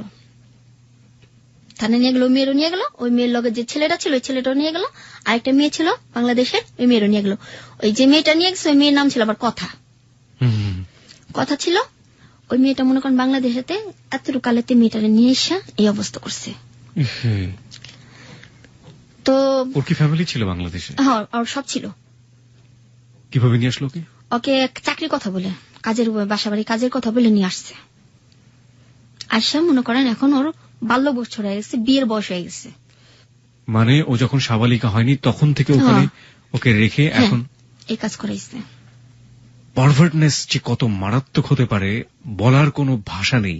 কি মন্তব্য করবো খুঁজে পাচ্ছে না এবং ব্রেন কাজ করছে না। তারপরে আপনার থানায় নিয়ে গেল। থানায় নিয়ে যাওয়ার পর আমাকে থানা ভিতরে টর্চার করতেছে মহিলাটা, যে রান্ডি তোর লিগা আজকে আমার সপ্তাহের লাইফটা নষ্ট হইব। হ্যাঁ, তানিয়া আমাকে মারতেছে, আর ওই লোকটা আমার মারতেছে। ওই লোকটার নাম ছিল বাবু। কোন লোকটা এটা? ওই যে তানিয়ার হাজবেন্ড। ওটা কিন্তু ওর আসল হাজবেন্ড না, নকল। মানে টাকার জন্য ওকে রাখছে। তো তানিয়া ওখান থেকে আমাদের মেডিকেল রিপোর্ট করাইলো। সকালবেলা আমাকে কোর্টে নিয়ে যাবে, দমদম কোর্টে। ওটা ছিল আপনার বারাসাত থানা, ইন্ডিয়ার 1 নম্বরই বারাসাত থানা। তো ওখান থেকে নিয়ে গেল, আমাদের মেডিকেল রিপোর্ট করাইলো। আমাকে জিজ্ঞেস করলো যে তুমি কি প্রেগনেন্ট? আমি কই না। তুমি কোন মাসে কি হয়েছিল সব ভাঙা বলো। আমি বলছিলাম না, আমি হই না, আমার শরীর বন্ধ আছে। 5 বছরের জন্য আমি যেটা করছি যে আমার সন্তান হবে না, যে সবার সাথে তো এই কথা, 5 বছরের জন্য আমার সন্তান হবে না, এটার জন্য ব্যবস্থা করে নিয়েছিলাম। তো ওনাদের আবার বলিনি যে আমার কোনো রোগ নেই। আমি একটু থামাচ্ছি আপনাকে। আপনি যেই সন্তান বিরতিকরণ যে ব্যবস্থা আপনি গ্রহণ করেছেন, এটার পরে আপনি এক ধরনের ওয়ার্ড আছে ইংরেজিতে সেফ সেক্স বলে, যে নিরাপদ যৌন সম্পর্ক। আপনি নিশ্চয়ই জানেন এটা। এই যে আপনি যেটা বর্ণনা দিচ্ছেন, যে ধরনের কাস্টমারদের সাথে আপনি মিশতেন, তাদের সাথে কি আপনার সম্পর্কটা নিরাপদ ছিল? কারণ আপনি নিশ্চয়ই এইডস রোগের কথা জানেন, বিভিন্ন ধরনের রোগ হওয়ার সময়। কারণ একজন মানুষের শরীরে যদি এই অসুখগুলো থাকে, তাহলে ওটার যে ভাইরাসটা আছে সেটা ফ্লুইড দিয়ে আপনার শরীরে প্রবেশ করতে পারে। কিন্তু একইভাবে আপনার শরীরে যদি সেটা থাকে, যারা আপনার সাথে কাজটা করছে, আপনার শরীরে ফ্লুইডটা তাদের শরীরে প্রবেশ করে, তাহলে তাদের ওই ভয়াবহ রোগটা হতে পারে। না ভাই, আমি দেখা মানে মানুষকে যে ডাক্তারের যেটা, আমি কিছু 2 মাস আমি মিরপুর হাসপাতালে চাকরি করছিলাম নার্সের। তো ওনারা আমার কাজ দেখে অনেক সন্তুষ্ট হয়েছে, যে মেয়েটা তো ভালোই কাজ জানে, মেয়ে তো পড়ালেখা জানে, এত সুন্দর কাজ কিভাবে জানে, সুই কিভাবে দিতে হয় না দিতে হয়, এবং স্বামী স্ত্রীর যে মিলেমিশে করে সেটার মধ্যে কি করতে হয় সেটাও জানি। আমি ওইটা ছাড়া ইউজ করি না। মানে আপনি যে সম্পর্কটা ছিল আপনার, সেটা নিরাপদ সম্পর্ক ছিল আপনার ধারণা মতে। ওকে, ঠিক আছে। হ্যাঁ, তারপর কি হলো ইন্ডিয়াতে? তারপর আপনার ইন্ডিয়াতে ওখানে আমাদের নিয়ে গেল দমদম কোর্টে, বারাসাত কোর্টে নিয়ে গেল। বারাসাত কোর্টের থেকে কোর্টের ভিতর আমার ইচ্ছা মতো মারতেছে। কোর্টের পুলিশ কি করছে তাহলে? না, আমরা যে গারো তো একটা এক গারদের মধ্যে সবগুলোকে রেখেছে। ওকে, গারো দেবীতে আছি, তো গারো দেবী আমাকে লাথি করতেছে। পরে বলছে আমার কি দোষ, তোমরা কেন আমাকে বাংলাদেশে নিয়ে আসছো? আমি তো বাংলাদেশে আমি যেতেছিলাম দুবাইতে, কিন্তু তোমরা যে এখানে আমাকে বিক্রি করে ফেলবে সেটা তো আমি জানি না। তো এমন করতে করতে করতে আমাকে নিয়ে গেল কোথায়, আমরা সবাই মিলে গেলাম দমদম জেলখানায়। 8টা মাস ভাইয়া আমি জেল খাটছি। আমার লাইফে আমি কখনো জেলখানা দেখিনি। জেলখানা আমি কাঁদছি আর খালি বলছি, আল্লাহ আমি যদি কোনো ভালো কিছু করে থাকি তো আমাকে জেলতে মুক্তি করে দিও। আমি যদি কারো উপকার করে থাকি তো উপকারের প্রতিদান আমাকে দিও। আমি কারো ক্ষতি করিনি, ঠিক আছে, মানুষ আমাকে ক্ষতি করছে। 8টা মাস জেল খাটছি। ওখানকার এক জেলারকে আমি বলছি, বাবা मेरे तो दुनिया में कोई नहीं है, मैंने आपको बाबा बोला तो आपको कुछ माइंड लगा? कह नहीं, তোমার হাজবেন্ড নেই? মানে উনি আমাকে বাংলা বলতেছে, আমি বলতেছি আমি কই না, আমার হাজবেন্ড নেই, আমার হাজবেন্ড মারা গেছে। ওনাকে বলছি যে মারা গেছে। এখন যেটা মানুষের কাছে বলি যে আমার হাজবেন্ড মারা গেছে, আমি ওর সাথে আমার কোনো রিলেশন নেই, মারা গেছে, আমার একটা মেয়ে আছে, আমার আব্বু আম্মু কেউ নেই। কে বলছে তোমার কেউ নেই? আমি আছি না, আমি তোমার বাবা না, সমস্যা নেই, চিন্তা করো না। তো ভাই ওখানে দুবলা কাটতাম, বাথরুম গোসলখানা দিতাম, সবার কাপড় চোপড় ধুয়ে দিতাম। তো কিছু জেলার আমাকে টাকা দিত, কোকেন্ট, কাগজের কোকেন্ট দিত। তো বাইরে গেলে ওটা আবার টাকা হয়ে যেত, টোকেন, ওটাকে টোকেন বলে। হ্যাঁ, তো ওটা দিয়ে 5 টাকা দা পাউডার কিনে খেতাম, 5 টাকা দা দুধ কিনে খেতাম। এখনো 5 টাকা প্যাকেট দুধ, 5 টাকা করে ডিম। তো যখন লিলিস পাইছি, ওই লোকটা ওরা সবাই লিলিস পাইছে, যে তুমি তো আজকে লিলিস পেয়ে গেছো গা। তো ভাইয়া যখন লিলিস পাইছি আমার মনে হয় লাইফে এই প্রথম কেউ আমাকে আদর করতেছে, বুকে টেনে কান্না করতেছে। যে একটা সন্তানকে কিভাবে আদর করে সে আদরটা সেদিন আমি পাইছি। যে মা, তুমি কখনো যদি আমার কথা মনে করো তো কলকাতায় এসো, আমি তোমাকে সাহায্য করব। যে তোমার তো মা নেই, বাবা নেই, আমি তোমার আজকে সব। ওই লোকটা আমাকে বলল। ভদ্রলোকের নাম কি ছিল? ভদ্রলোকের নাম ছিল আপনার মনে নেই আমার। ওকে। উনি আমাকে অনেক আদর করছে, জেলখানে আমি আমাকে চেক দিচ্ছে। কিন্তু কিছু কিছু মেয়েরা দেখতাম পুলিশদের সাথে যা করতো, কিছু কিছু মেয়েরা আবার দেখতাম ওখানে প্রেগনেন্ট হয়ে যেত, কিছু কিছু মেয়েরা ওখানে বাচ্চা হয়ে যেত। বাচ্চাগুলো কি হতো? বাচ্চাগুলো ওখানে দিয়ে দিত, জেলখানে দিয়ে দিত মানুষদের। কিন্তু কার বাচ্চা, কিসের বাচ্চা কেউ জানতো না। তো মনে হতে ভয় লাগতো যে আমার কি এরকম হবে, এরকম কি আমার সাথেও করবে। পরে যখন ওই জেলারটা বলে যে তোমার সাথে কোনো কিছু হবে না, তুমি চিন্তা করো না। উনি জেলার ছিলেন ওখানকার জেলার ছিল। ওকে। তো ওখানকার সবাই আমাকে আদর করছে ভাইয়া। আমি কিছু ওই যে এখন হাসির কথা কি, কিছু বাচ্চাদের কান্না করতে পারি, তারপর কুকুরদের ডাক দিতে পারি, তারপরে ছাগলদের ডাক দিতে পারি। তো ওনারা আমাকে আবার ভালোবাসতো এরকম। এগুলো শুনে শুনে ওনারা ভালোবাসতো। ওনাদের মানে মন জয় করতাম। তারপরে দুবলা কাটতাম, গাছ বুনতাম, গাছে পানি ডালতাম। তারপরে যারা বুড়ো তাদের গোসল করাই দিতাম, আমি নিজে ডইলা গোসল করে দিতাম। একদিন দিত মাছ, একদিন দিত ডিম, আরেকদিন দিত আপনার মাংস। আবার ওখানে আমরা রান্না করে খেতাম। রুটি দিত ভাইয়া, রুটি দিত মেডিসিন, সব খাবারের দিত মেডিসিন। কেন দিত, কিসের জন্য দিত জানতাম না। পরে জানতাম যে যেটা সেক্সের জন্য, মানে সেক্স ডিমান্ডটাকে ডিক্রিজ করার জন্য। হ্যাঁ। তো যখন আমি লিলিস পাইছি, জেলাটা আমাকে ধরে অনেক কান্না করলো, যে বলল যে যখন তোমার প্রয়োজন পড়বে তুমি আমাকে বলো, আমি তোমাকে বাংলাদেশ থেকে এখানে নিয়ে আসবো আমার কাছে রাখার জন্য। কিন্তু ভাই আমি আর যেতে চাই না। তখন এখান থেকে লিলিস পাইছি, ওই মহিলাটা যে তানিয়া বেগম, সে আমাকে বলে তোকে তো বাংলাদেশে পাঠানো হবে না, তোর কিডনি বেচবো, চোখ বেচবো, তারপরে টাকা ঋণ শোধ করবো। আমি যখন শুনি যে আমার কিডনি বিক্রি করা হবে, চোখ উঠানো হবে, তখন আমি ভাবি যে আল্লাহ, আমার মনে হয় লাইফে মনে আমার মেয়েকে আর দেখতে পারবো না এই চোখ দিয়ে। আমার মেয়েকে মনে হাত দিয়ে আমি আদর করতে পারবো না। তখন দৌড় পেরে হাওড়া ব্রিজ আছে না, ওইখানে চলে যাই।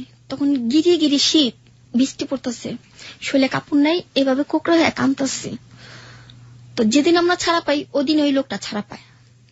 ঠিক আছে, আমি আমার টিপসই এখনো মানে দেখাইছি। তো বলতেছে, মানে বাংলা কথা বলতেছে, এই মেয়ে তুমি কাঁদতেছো কেন? আমি কই ভাইয়া, একটা রাতকে আপনার বাসা আমাকে রাখবেন, খুব বিপদ। আমি একটা মেয়ে হয়ে কোথায় যাব? যদি কেউ আমাকে মেরে ফেলে, কেউ যদি আমাকে নিয়ে বিক্রি করে ফেলে। আবার তুমি কি জেলে থেকে ছাড়া পাইছো? আমাকে হ্যাঁ ভাই, এই যে আমার হাতে টিপস হয়ে আছে, আমি জেলে থেকে ছাড়া পাইছি। আমিও তো আজকে জেলে থেকে ছাড়া পাইছি। ওর নাম ছিল আবার আশিক। ও আবার বলতেছে যে চলো আমার বাসায়। তো ভাইয়া ওর রুম দেখে আমার লাইফে আমি এত বড় রুম দেখিনি। এই যে রুমটা আমার জন্য, আর পাশের রুমটা হলো ওর। কিন্তু ও যে আমার গায়ে হাত দিবে এটা পর্যন্ত করেনি, বোনের চেয়ে বেশি দেখছে। বাংলাদেশের রান্না করে যে খাওয়াইছি ভাইয়া, ওর লাভার সাথে আমাকে কথা বলাইছে। ওর লাভার বলতেছে যে বোন তুমি চিন্তা করো না, ও তোমাকে যেভাবে হোক পৌঁছায় দিবে বাংলাদেশ, তুমি বাংলাদেশ চলে যেও। এখানে থাকলে কোন একটা বদ্ধ মেয়ে এখানে থাকলে খারাপ হয়ে যাবে। তো ভাইয়া একটা নাম্বার ছিল আমার। কার নাম্বার ছিল জানেন? আমার ওস্তাদের নাম্বার। কোন ওস্তাদ? নাচের ওস্তাদ? হ্যাঁ, নাম হলো সুমন। হ্যাঁ, ওনার নাম্বারটা মনে ছিল, আমার কারোর নাম্বার মনে ছিল না। ওস্তাদের সাথে কথা বললাম। এই ওস্তাদ যেও আপনাকে শারীরিক সম্পর্ক থেকে বাদ দেয়নি? না, উনি আমার সাথে কিছু করেনি। কিছু করেনি? না, উনি আমাকে বোনের মতো দেখছে। ওকে। এখনো সেটা দেখে। ফোন দিলাম, ওস্তাদ আমার জন্য কাইন্দা দিচ্ছে যে তুই কবে আসবি বাংলাদেশে। ওস্তাদ আপনি যেমনে পারেন আমার জন্য কিছু টাকা পাঠান।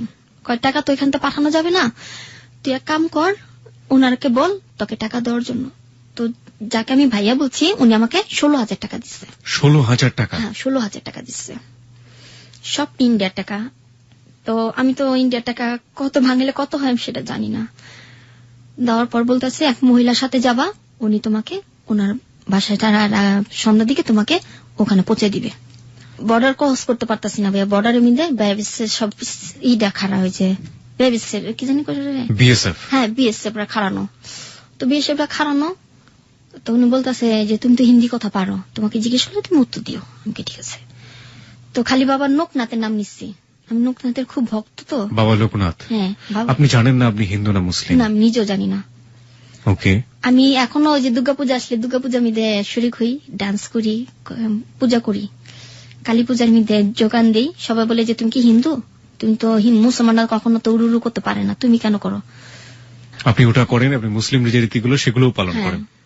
কি করবো ভাইয়া এখন? আপনি নামাজ পড়েছেন কখনো? হ্যাঁ, নামাজ পড়ছি। ওই যে আল্লাহ আল্লাহ বলে যতটুকু আল্লাহ যতটুকু সূরা কালাম তো কিছু আপনাকে কেউ কখনো শেখায়নি? না, মানে এতটুকু জানি, লা ইলাহা ইল্লাল্লাহু মুহাম্মাদুর রাসূলুল্লাহ, এতটুকু। এর বাইরে আপনি কিছু জানেন না? এর বাইরে আর কিছু জানি না। এটা শিখছি মানুষের দেখা দেখি। ওকে, তারপর কি হলো? তো উনি আমাকে 16,000 টাকা দিল। তো 16,000 টাকা দিয়ে বলল যে একটা মহিলা আসছে আমার বাসায় কাজ করে, তো তুমি ওর সাথে যোগাযোগ করো। ওই মহিলাকে ফোন দেওয়া আনাইছে। তো আনার পর বলল যে মাসি, ওকে যেভাবে পারো বাংলাদেশে পৌঁছে দাও।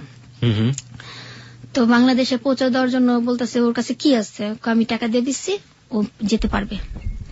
তো যাওয়ার পর ওই মাসি তার বাসা নিয়ে গেল। তো আমার একটা বার চুরির অভ্যাস ছিল ভাইয়া।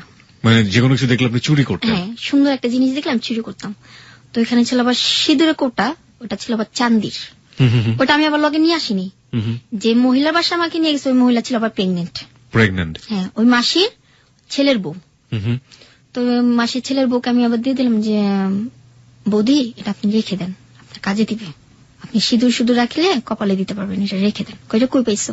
আমাকে যেখান থেকে পাই, আপনাকে আমি গিফট করছি, এটা রেখে দেন। রেখে দেওয়ার পর আমাকে পুরান কতরি কাপড় চুপড় দিল। তো আমি তো এগুলি পরার অভ্যস্ত নই, যে ছিঁড়া ফাড়া কাপড় আগে যেটা পরছি এখন তো সেটা পরবো না আমি। তো ওইটা আমি গাঠি বেঁধে নিয়ে আসছি। তো জেলখানা যে আমি ছিলাম, জেলখানা বসে যে একটা খেতা সিলাই করছিলাম, এই খেতাটা আমি লগে করে নিয়ে আসছি। আমাকে নিয়ে গেল কোথায়? বর্ডার। যখন আমি ভেতরে ঢুকলাম তো বেশি জিজ্ঞেস করতেছে এ লড়কি कहाँ जाओगी? मैंने बोला मेरे एक दीदी रहती है यहाँ पर, वो प्रेग्नेंट है, उसको पास जाएंगे। कहाँ पर तेरा दीदी? हमको उधर। नाम क्या है? हमको दीदी का नाम पूजा है। तुम्हारा नाम क्या है? मैंने बोला मेरा नाम तानिया है। মানে ওই নামটা প্রকাশ করলাম। ওকে।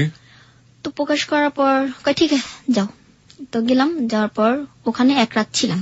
যে বাসা আমাকে মানে পার করবে, উনি আবার বাংলাদেশের মেয়েদের পার করে, মহিলাটা ওনার বাসা ছিলাম। উনি আমাকে গাছে থেকে কিছু সবেদা পেরে দিল। সফেদা? ওকে। রাত্রে ওনার আবার কালী পূজা মিদে ডান্স করতেছে, তো আমার আবার ডান্স করার মুড এসে পড়েছে। ওকে।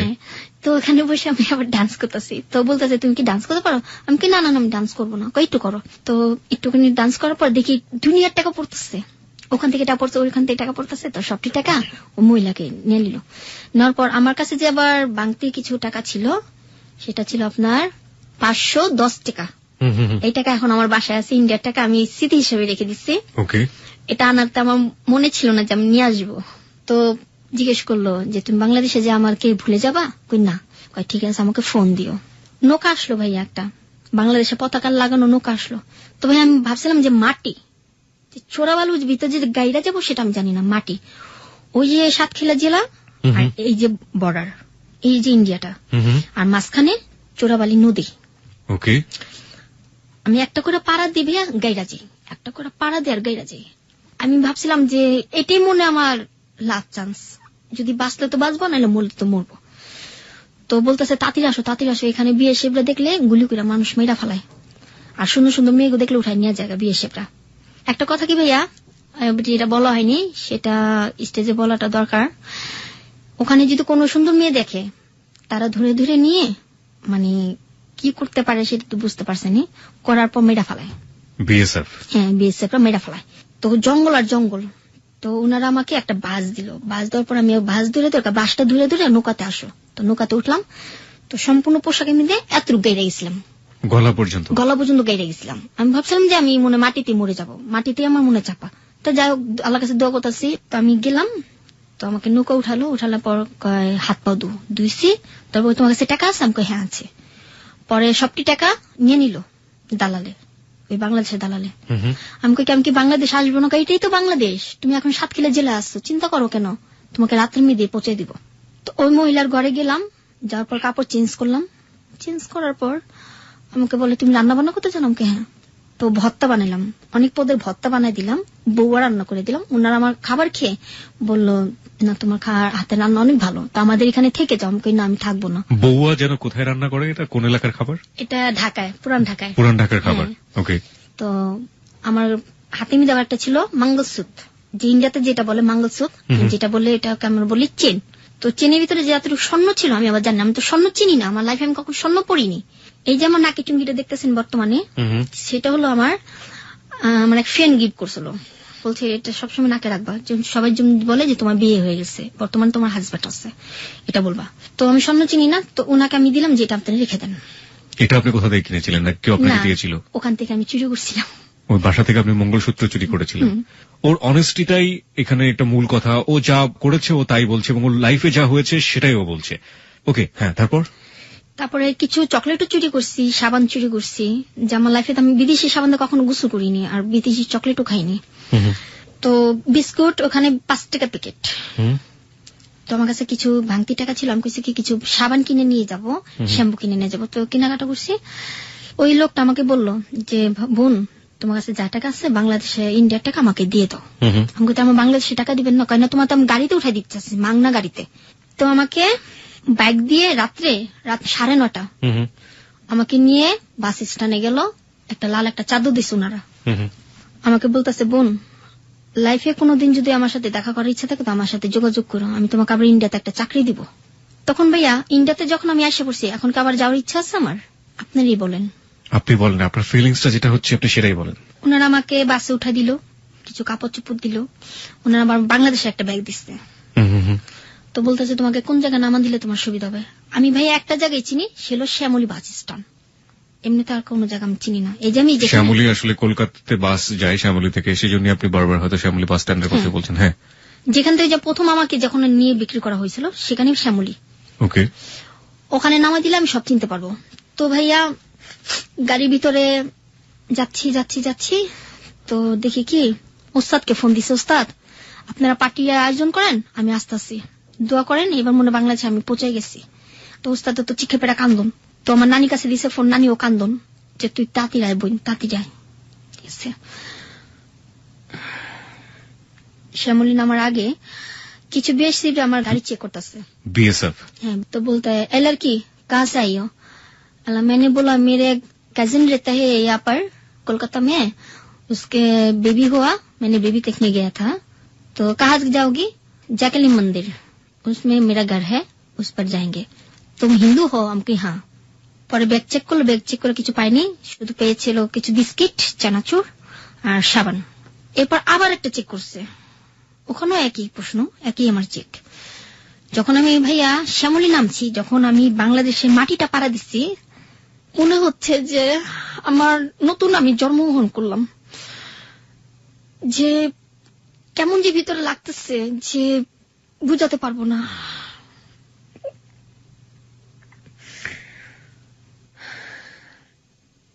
आठ মাস পর, এবং আপনার ভিতরে আমি কখনো ভাবতে পারিনি যে বাংলাদেশে আমি আবার দেখতে পারবো, যে সবাইকে দেখতে পারবো। তো আমার ওস্তাদকে ধরে আমি কান্না করছি যে ভাই আমি আইসা পড়ছি, ভাই আমি আর যাবো না। আমার ভাই আমাকে বললো যে কে লেগে গেছো, তুই কে লেগে? আমার ওস্তাদ আমার ধরে কান্দা দিচ্ছে। তো ওস্তাদকে বললাম, ওস্তাদ 150 টাকা গাড়ি ভাড়া শ্যামলী থেকে আর আপনি দেন।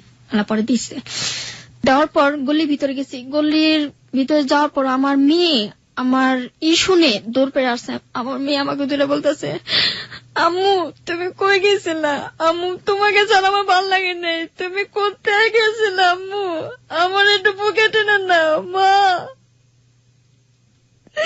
আমার মেয়ে চিৎকার পেয়ে আমাকে ধরে কান্না। এরপর আমার এলাকার সবাই আমাকে বললো, দেখ চামেলি, তোর লাইফে একটা ঘটনা ঘটে গেছে, তুই আর বিদেশ যাওয়ার নাম নিস না। ওর পরে তো আমি কানে ধরছি আমি বিদেশ যাবো না।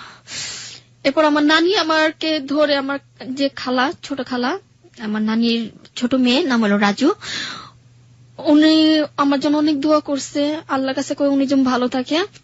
কবে নাগাদ আপনি দেশে ফিরলেন? মনে আছে আজ থেকে কতদিন আগে? আমার খেয়াল নেই। প্রিয় শ্রোতা, পুরো গল্প জুড়ে কিন্তু আমরা একটা জিনিস পাচ্ছি, সেটা হচ্ছে দিন, মাস, ক্ষণ, কাল এসবের হিসেবও জানে না। ও শুধু একটা বিষয় জানে, ওর মেয়ের বয়স এখন 11 বছর। তাও কেউ একজন বলে দিয়েছিল বলেই এই হিসাবটাও জানে। অদ্ভুত একটা ব্যাপার হলো, সারাটা জীবন ধরেই ও এই দিন, মাস, ক্ষণের হিসেবটা রাখেনি। নিজের জীবনের বয়স কত দিনের, কত মাসের, কত বছরের জানে না। কোথা থেকে এসছে তাও জানে না। কোথায় যাবে সেটা কি জানে? চলুন দেখা যাক। তারপর ঢাকায় এসে আবার সেই আগের কাজ শুরু করি, ডান্স করি, ডান্সে ফাঁকে ফাঁকে ছেলেদের সাথে ফিজিক্যাল করি, মেয়ের এটা কিনে দিই ওটা কিনে দিই। সে আগের মতো আবার মানুষের বাসায় ছাদের উপরে ঘুমাই, ওই বাসা ছাদের উপরে ঘুমাই। পরে একজনের বাসা থাকি, ওনার নাম হলো ফেরদৌস। ওনার বাসা থেকে আমি কিছু টাকা অর্জন করি এই প্রস্টিটিউশন করে। হ্যাঁ। পরে আমি মনে মনে চিন্তা ভাবনা করি, আর কতদিন মানুষের বাসা থাকবো? আমি কি মরে গেলে কি মানুষের বাসা থেকে লাশটাকে টেনে নামাবে? না আমি মরে গেলাম, আমার লাশটা আমি রাস্তা রেখে কেউ চান্দা উঠাকে আমাকে মাটি দিবে? সেটা চিন্তা ভাবনা করে নিজে একটা ঘর নিলাম। যে বাসা ঘর নিচ্ছি, মানে যে বাসা আমি বড় হয়েছি তারই চাচি, তারই ভাস্তি, নাম হলো নাসরিন, তার বাসায় আমি ঘরটা নিচ্ছি 2,500 টাকা দিয়ে। তো ঘরে কিছু জিনিস করেছি আমি, তো আমার কষ্টের টাকা দিয়ে। আমি একটু গানটা বেশি পছন্দ করি, ধরেন বাংলা গান, হিন্দি গান এসব পছন্দ করি। তো আমি একটা অফার কিনছি, একটা খাট কিনছি, র্যাক কিনছি, কিছু কাপড় চোপড় রাখার জন্য একটা ডোলা কিনছি। এমন করতে করতে একটা ছেলের সাথে মোবাইলে রং নাম্বার পরিচয় হয়, নাম হলো জনি। তো ওনাকে আমি বলতেছি, দেখেন আমি ভালো না, আমি একটা খারাপ মেয়ে, আমার সাথে কেন আপনি সম্পর্ক করতে চান? কয় ভালো লাগছে। আমাকে ভালো লাগছে, আইসা দেখে যান, যদি পছন্দ হয় তা বিয়ে করবেন। তো ছেলেকে আমি দেখিও নাই, ছেলে আমাকে দেখেনি। তো আসছে, আজকে 6 মাস যাবত ছেলের সাথে আমার মানে মোবাইলে কথা হয়। ছেলে আসছে, আসার পর মিষ্টি, দই দই, ফল পাকড়ি সব নিয়ে আসছে। তো ছেলে যে কালো ভাইয়া গাড়ি ড্রাইভার, আমি আবার গাড়ি ড্রাইভারে বিশ্বাস করি না, কারণ গাড়ি ড্রাইভার আমার লাইফটা নষ্ট করছে। কেন বলছেন? কেন বলছাম যে ওই যে 16 জনের সাথে গাড়ি ড্রাইভার ছিল 4 জন, শাহিন, আদিল, মানিক, রতন। নামগুলো জানলেন কিভাবে? যখন ওরা একজন এয়ারপোর্টে ডাকতেছে, গাড়ি ড্রাইভার এদিকে মানিক, মানে বকা দিয়ে রাখতেছে, তখন আমার মাথা মধ্যে ক্যাচ করে গেছে। এখনো তারা মিলবাড়িতে আছে। এই লোকগুলো আপনার আশেপাশে দিয়ে পরবর্তীতে ঘুরে বেরিয়েছে? এখনো তারা আমাকে দেখলে ঠেস মেরে মেরে কথা বলে। তখন আমি বাধ্যমূলক তাকে আমি বকাবকি করি। এখন যেটা বর্তমানে হচ্ছে, আমি যে ছেলেদের মতো বকা দিই, ছেলেদের মতো মারপিট করা, সেটা আমার ছোটবেলা থেকে আমি ছেলেদের মতো চলাফেরা করি। ওই যে বললাম না যে পাখি, মুক্ত পাখির মতো আমি উঠতে চেয়েছিলাম, কিন্তু তারা আমার ডানা কেটে দিচ্ছে, যে আমি আগের জায়গায় পড়ে আসছি। তো ওই জনি আসছে, আসার পর আমাকে দেখলো, আমার ছবি দেখলো, আমাকে দেখে পছন্দ করছে।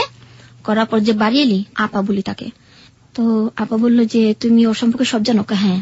ও যদি হাজারো ছেলের সাথে ফিজিক্যাল করে, আমার টাকার বিষয় না, আমাকে ভালো লাগছে, আমাকে বিয়ে করব। এবং এই ছেলের একটা বিয়ে হয়, ওই বউ চলে যায়। ওই বউ কেন যায়, কিসের জন্য যায় জানি না। ওই বউ বলে আবার একটা ছেলের সাথে অ্যাফেয়ার থাকে। আমি বলছিলাম ঠিক আছে, আপনার আব্বা আম্মাকে জানান। তারপর ওর ছেলের আব্বা আর একটা বিয়ে করে, ওদের রেখে আর একটা বিয়ে করে, ওর মাকে রেখে। তো এমন করতে করতে ছেলের সাথে পরিচয়। ছেলে আমাকে প্রায় টাকা পাঠায়, ঘর ভাড়ার টাকা। এখন 6 মাস ধরে ঘর ভাড়ার টাকা দেয় না, আমাকে দিতে হয়। আমি বলছি যে বাড়ির ঘর ভাড়ার টাকা জমে গেছে, তুমি টাকা দিবা না? হ্যাঁ দিব। এখন ওই যে ছেলে ফোন দিতেছে বারবার, কিন্তু ফোনটা এখন রিসিভ করা যাবে না। ছেলের বাসায় গেছি আমি 2 বার, ছেলের মাকে দেখলাম, ছেলের বোনকে দেখলাম, ছেলের ফ্যামিলি সবাই রাজি আমাকে পাইয়ে। যে ঢাকার মেয়েরা কখনো কলসি টানতে পারে, ঢাকার মেয়েরা কখনো ঘর লেপতে পারে। তো ভাই আমি ছোটবেলা থেকে না গ্রাম দেশের কাজ করতে করতে ঘর লেপা, তারপরে পাখি ধরা, আপনাকে তো বললাম, গাছে থেকে বড়ি পাড়া, ডাব চুরি করে, ছোটবেলা থেকে। তো ওনারা দেখে ওনারা আশ্চর্য হয়ে যায়, এরকম একটা মেয়ে জনি কিভাবে পাইল, এত সুন্দর একটা মেয়ে। তো ওকে আমি বিয়ে করব না ভাইয়া, যেটা আমি এখন বলতেছি, জনিকে আমি বিয়ে করতে পারবো না। কেন করবেন না? কারণ আমি গাড়ি ড্রাইভারদের বিশ্বাস করি না, কারণ ও তো আমাকে রেখে আরেকটা বিয়ে করতে পারে। ঘর পোড়া গরু মেঘ দেখলে ভয় পায়। কি বলবো আপনাকে, আমি ঠিক বুঝতে পারছি না আপনাকে কি বলা উচিত। আপনার মেয়েটা এখন কোথায় আছে? মেয়েটা ও দাদির কাছে আছে। অর্থাৎ আপনার হাজবেন্ড, মানে একেবারে একজন মাত্রই তো স্বামী ছিল আপনার জীবনে, মাসুদ কি আর বিয়ে করেছে পরে? না, বিয়ে কথা ছিল কিন্তু বিয়ে হয়নি। কারণ ভাইয়া আমার লাইফে ও একজন স্বামী, আর স্বামী হিসাবে কাউকে আমি গ্রহণ করে নিতে পারবো না। আপনার জীবনের বেস্ট ছেলেটা ছিল জাহাঙ্গীর, আপনার জীবনের স্বামী ছিল মাসুদ, আর এই মুহূর্তে যে ছেলেটা আপনাকে লাভ করে তাকে আপনি বিলিভ করতে পারেন না, ইন দ্য সেন্স যে সে একজন ড্রাইভার। ছেলেটা আমার জন্য বিষও খাইছে, 2বার বিষ খাইছে আপনাকে পাওয়ার জন্য, কিন্তু আপনি তাকে কোনোভাবেই মন থেকে নিতে পারছেন না। মন থেকে মেনে নিতে পারতাছি না ভাইয়া। এখন আপনার সংসার কাটে কিভাবে, আপনার দিন যায় কিভাবে? আমার দিন যাচ্ছে, এখন পর্যন্ত বাড়ির ঘর ভাড়া টাকা দেওয়া হয়নি। তাই আমি বলছি যেভাবে হোক, বাড়িলিটা একটু ভালো আছে কি ভেঙে ভেঙে টাকা নেয়, 500 টাকা 500 টাকা করে ভেঙে ভেঙে টাকা নেয়। আবার টাকা পড়লে যখন আমার ঘরে চাল থাকে না, তো বাড়ির ঘরতে ভাত চেয়ে খেতে হয়। আবার কোনোদিনও দিন গেছে যে মানুষের বাসাতে ফ্যান এনে খেয়ে আমি। মানুষের বাসা থেকে আপনি ফ্যান চেয়ে নিয়ে খান? হ্যাঁ, ফ্যান চেয়ে বলে যে কি করবি, আমি কাপড়ে মার দিব, কিন্তু ঘরে এসে চুপ করে ফ্যান খাই, কেউ জানে না। আপনার মেয়েটা ভালো আছে? হ্যাঁ, মেয়ে ভালো আছে। মেয়ে এবার 6-এ উঠবে, পরীক্ষা দিচ্ছে, কিন্তু ওর মাথা মধ্যে পড়াশোনা ঢুকছে না, কারণ ওর দাদি ওর অত্যাচার করতেছে, মাইর দূর করে। আপনার আরেকটা মেয়ের কথা আপনি বলছিলেন? জি হ্যাঁ, ওইটা হলো জনির সাথে যখন সম্পর্ক হয় তখন আমি নদীর পাড় যাই। মেয়েটার আজকে 7 মাস চলতেছে। তো নদী পাড় গিরি গিরি বৃষ্টি পড়ে, তো দেখি কি কাপড়ের পেছনে একটা মেয়ে ওয়া ওয়া করে চিল্লাতেছে। আমি অবাক হয়ে যাই। ওই মেয়েটাকে আমি পায়ে নিয়ে আসি, আসার পর ঝর্ণাকে দিই, আমাদের এলাকার আগে নিয়ে যে থানায়। তো ভাইয়া একটা জিনিস লক্ষ্য করবেন যে কেউ যদি বাচ্চা পায় তাকে কিন্তু সহজে দেয় না। এই বাচ্চা দিয়ে অনেক ব্যবসা করে, বাচ্চাকে বিক্রি করে টাকাও পাওয়া যায়। টাকাও পাওয়া যায়, কেটে দিলে 10,000 20,000 টাকা দেয়। আমি চিন্তা ভাবনা করছিলাম কেউ যদি দেয় তাহলে আমাকে 20,000 10,000 টাকা দিবে, ওই চিন্তা ভাবনা করছিলাম। পরে মনের ভিতরে একটা আবেগ জেগে গেল যে আমারও তো একটা পেটে সন্তান আছে। তো বাচ্চাটাকে নিয়ে থানায় গেলাম, থানা সারা রাত রাখলাম বাচ্চাটা আমার কোলে। তো একজনের বাসায় গেলাম, এই বাইরা বাইরা জনজাত নিয়ে বাইরা, কোথা থেকে রাস্তাঘাটে মেয়ে নিয়ে আসো, একটুখানি বাচ্চারে চিনি পানি খাওয়ানোর জন্য। সে খাওয়াইতে দেয়নি, কিন্তু তার চোখের সামনে বাচ্চারা আজকে বড় হচ্ছে, তার বাড়ির সাথে বাড়ি। থানায় যাওয়ার পরে কি করলো? জন্নাপাকে ফোন দিলাম, জন্নাপা আপনি কি বাচ্চাটা রাখবেন? কয় রাখবো। জন্নাপাটাকে? জন্নাপা হলো ওই এলাকার। ওকে। বাচ্চার নাম রাখছে আলিশা। না, থানা কি করলো?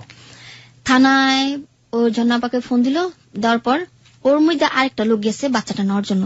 পর ওই লোকটাকে বড় যে ওসি, ওনাকে বাচ্চা দিবে না। যে তুমি তো চলতে পারো না, তুমি বাচ্চা নিয়ে কি করবা, বাচ্চা দুধের খরচ, কাপড়ের খরচ, ও ডাক্তারের খরচ কিভাবে তুমি চালাবা। তো জন্নাপাকে বললো যে আপনি কি বাচ্চাটা নিবেন? হ্যাঁ আমি নিব। তো ওখানকার চেয়ারম্যানের সার্টিফিকেট, চেয়ারম্যানের সিগনেচার, ফারুক ভাইয়ের সিগনেচার, তারপর ওইখানকার আরো কিছু মানুষের সিগনেচার নিয়ে তারপর বাচ্চাটা তাকে দিল। দেওয়ার পর বাচ্চাটাকে আমি বাসায় নিয়ে গেলাম, বাসায় নিয়ে ওনার ঘরে গরম পানিতে বাচ্চাকে গোসল করালাম। যে নাবিটার যে কেচি দিয়ে রাখে, নাবিটা এখন তুই পড়েনি, কাঁচা নাবিটা। এত ছোট বাচ্চা? এত ছোট বাচ্চা, একদিনকার বাচ্চা ফালাই দিয়ে গেছে নদীর পাড়ে। নদীর পাড়ে? কোন নদীর পাড়ে এটা? যে নদীর পাড়ে আমি গোসল গোসল করি, নামটা জানেন? হ্যাঁ, বুড়িগঙ্গা নদী। বুড়িগঙ্গা নদীর পাড়ে গিরিগিরি বৃষ্টি ছিল, একটা কুকুর আমি পালি, কুকুরের নাম হলো আপনার কালী। ওই কুকুরটা আবার ওটা টানতেছে। ওকে। আমি ছোটবেলা থেকে কুকুর ভালোবাসি, তো আমি কি টানতেছে, বাচ্চা মো করে শীতের ভিতরে দেখি, এত সুন্দর একটা বাচ্চা ভাইয়া, বলার বাইরে। ছেলে না মেয়ে?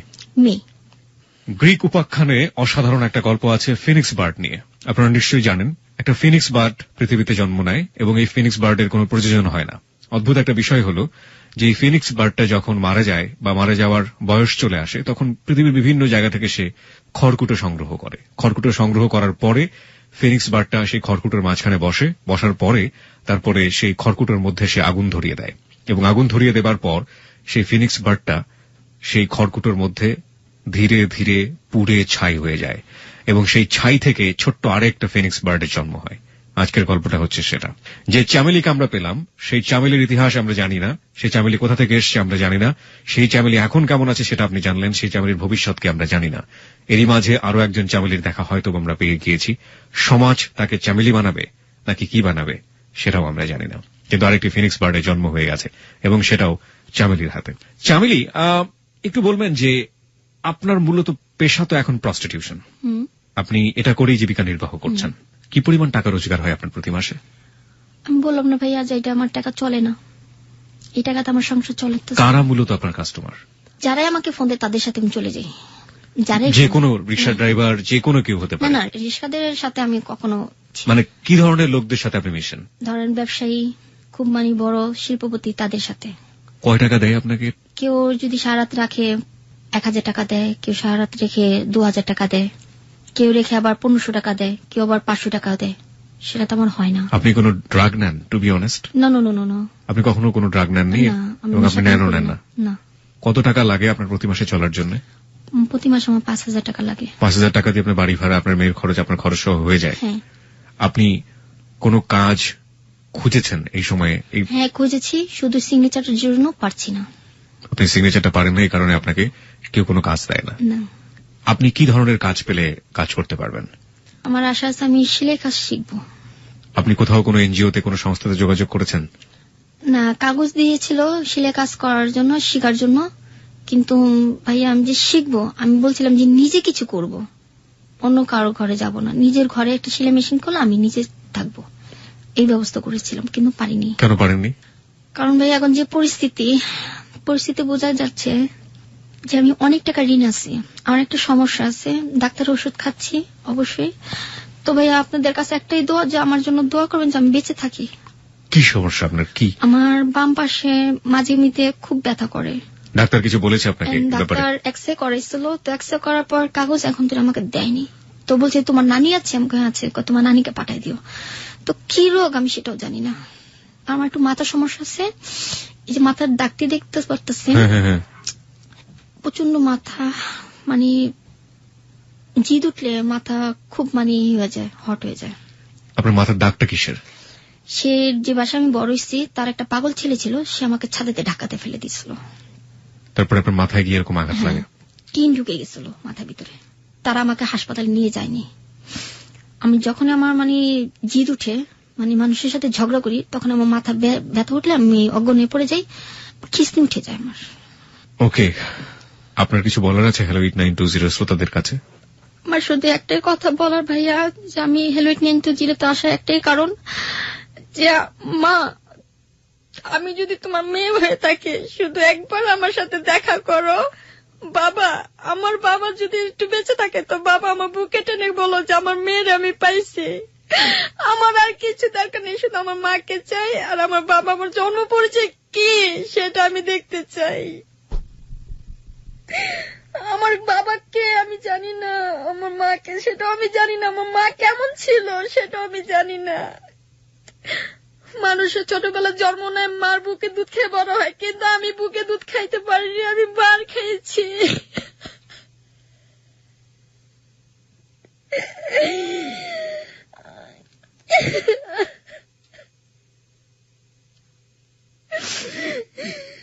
আমার লাইফটা কিভাবে যাবে আমি নিজেও জানি না।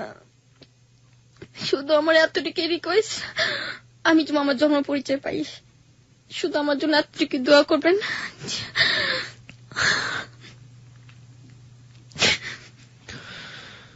আমরা জানি না প্রিয় শ্রোতা, ও যেটা চেয়েছে সেটা আদৌ আমরা দিতে পারবো কিনা। এখানে লাখ লাখ মানুষ শুনেছেন, আমরা পুরোপুরি মিস্ট্রি হিসেবেই রেখে দিলাম ওর জন্মের ওই পার্টটুকু। ও বলেছে যে আমাকে এমন একটা সময় নিয়ে আসা হয়েছিল, যে সময়টাতে আমার হাতে একটা পিঠা ছিল, তেল পিঠা, আমি ছোট একটা ফ্রক পরা ছিলাম, এর বাইরে আমি কিছু মনে করতে পারি না। কিন্তু এই সময়টাতে যদি সত্যি সত্যি তাকে মার কাছ থেকে নিয়ে আসা হয়, এবং যদি সত্যি সত্যি সে মা জানেন যে তার মেয়েটি তার কাছ থেকে চলে গেছে, তাহলে সেই মার মনে করার কথা যে আসলে এই মেয়েটি তার সেই মেয়েটি কিনা। আমরা বিশ্বাস করি যে লাখ লাখ শ্রোতা আমাদের আজকে হ্যালো 8920 শুনলেন, এবং এই এপিসোডটি আমাদের ইন্টারনেট ওয়েবসাইটে ডাউনলোডের জন্য অনাদিকাল ধরে থাকবে। লাখ লাখ মানুষের পেন ড্রাইভে এটা চলে যাবে। আপনারা যদি কেউ কোনো মায়ের সন্ধান পান এরকম, যে মা তার সন্তানকে ছোটবেলাতে ভাবে হারিয়েছে, কিংবা কোনো ঘটনার প্রেক্ষাপটে অন্য কারো কাছে দিয়ে দিয়েছে, সেই মাকে খোঁজ করবেন, সেই মাকে খোঁজ করে আমাদের কাছে জানাবেন। সেই বাবাকে খোঁজ করবেন, সেই বাবাকে খোঁজ করে আমাদের কাছে জানাবেন। আমরা ঘটনার পুঙ্খানুপুঙ্খ বিশ্লেষণ করে যদি দেখি যে আজকে যে অতিথি চামেলি, তার সেই চামেলির শৈশবের সাথে সেই মা কিংবা বাবার হারিয়ে যাওয়া সন্তানের মিল রয়েছে, তাহলে চামেলিকে আমরা তার কাছে তুলে দেব। আমরা শুধু এতটুকুই করতে পারি, এর চেয়ে বেশি কিছু করার আপনাদের হাতে ছেড়ে দিলাম। যে চামেলিকে আসলে এই জীবনে থাকবে, হাজারটা চামেলি আমাদের এই সমাজে রয়েছে, আমরা কি একটা চামেলির জন্য কোনো কিছু করতে পারবো না? সমস্ত কিছু আপনাদের হাতে ছেড়ে দিলাম প্রিয় শ্রোতা।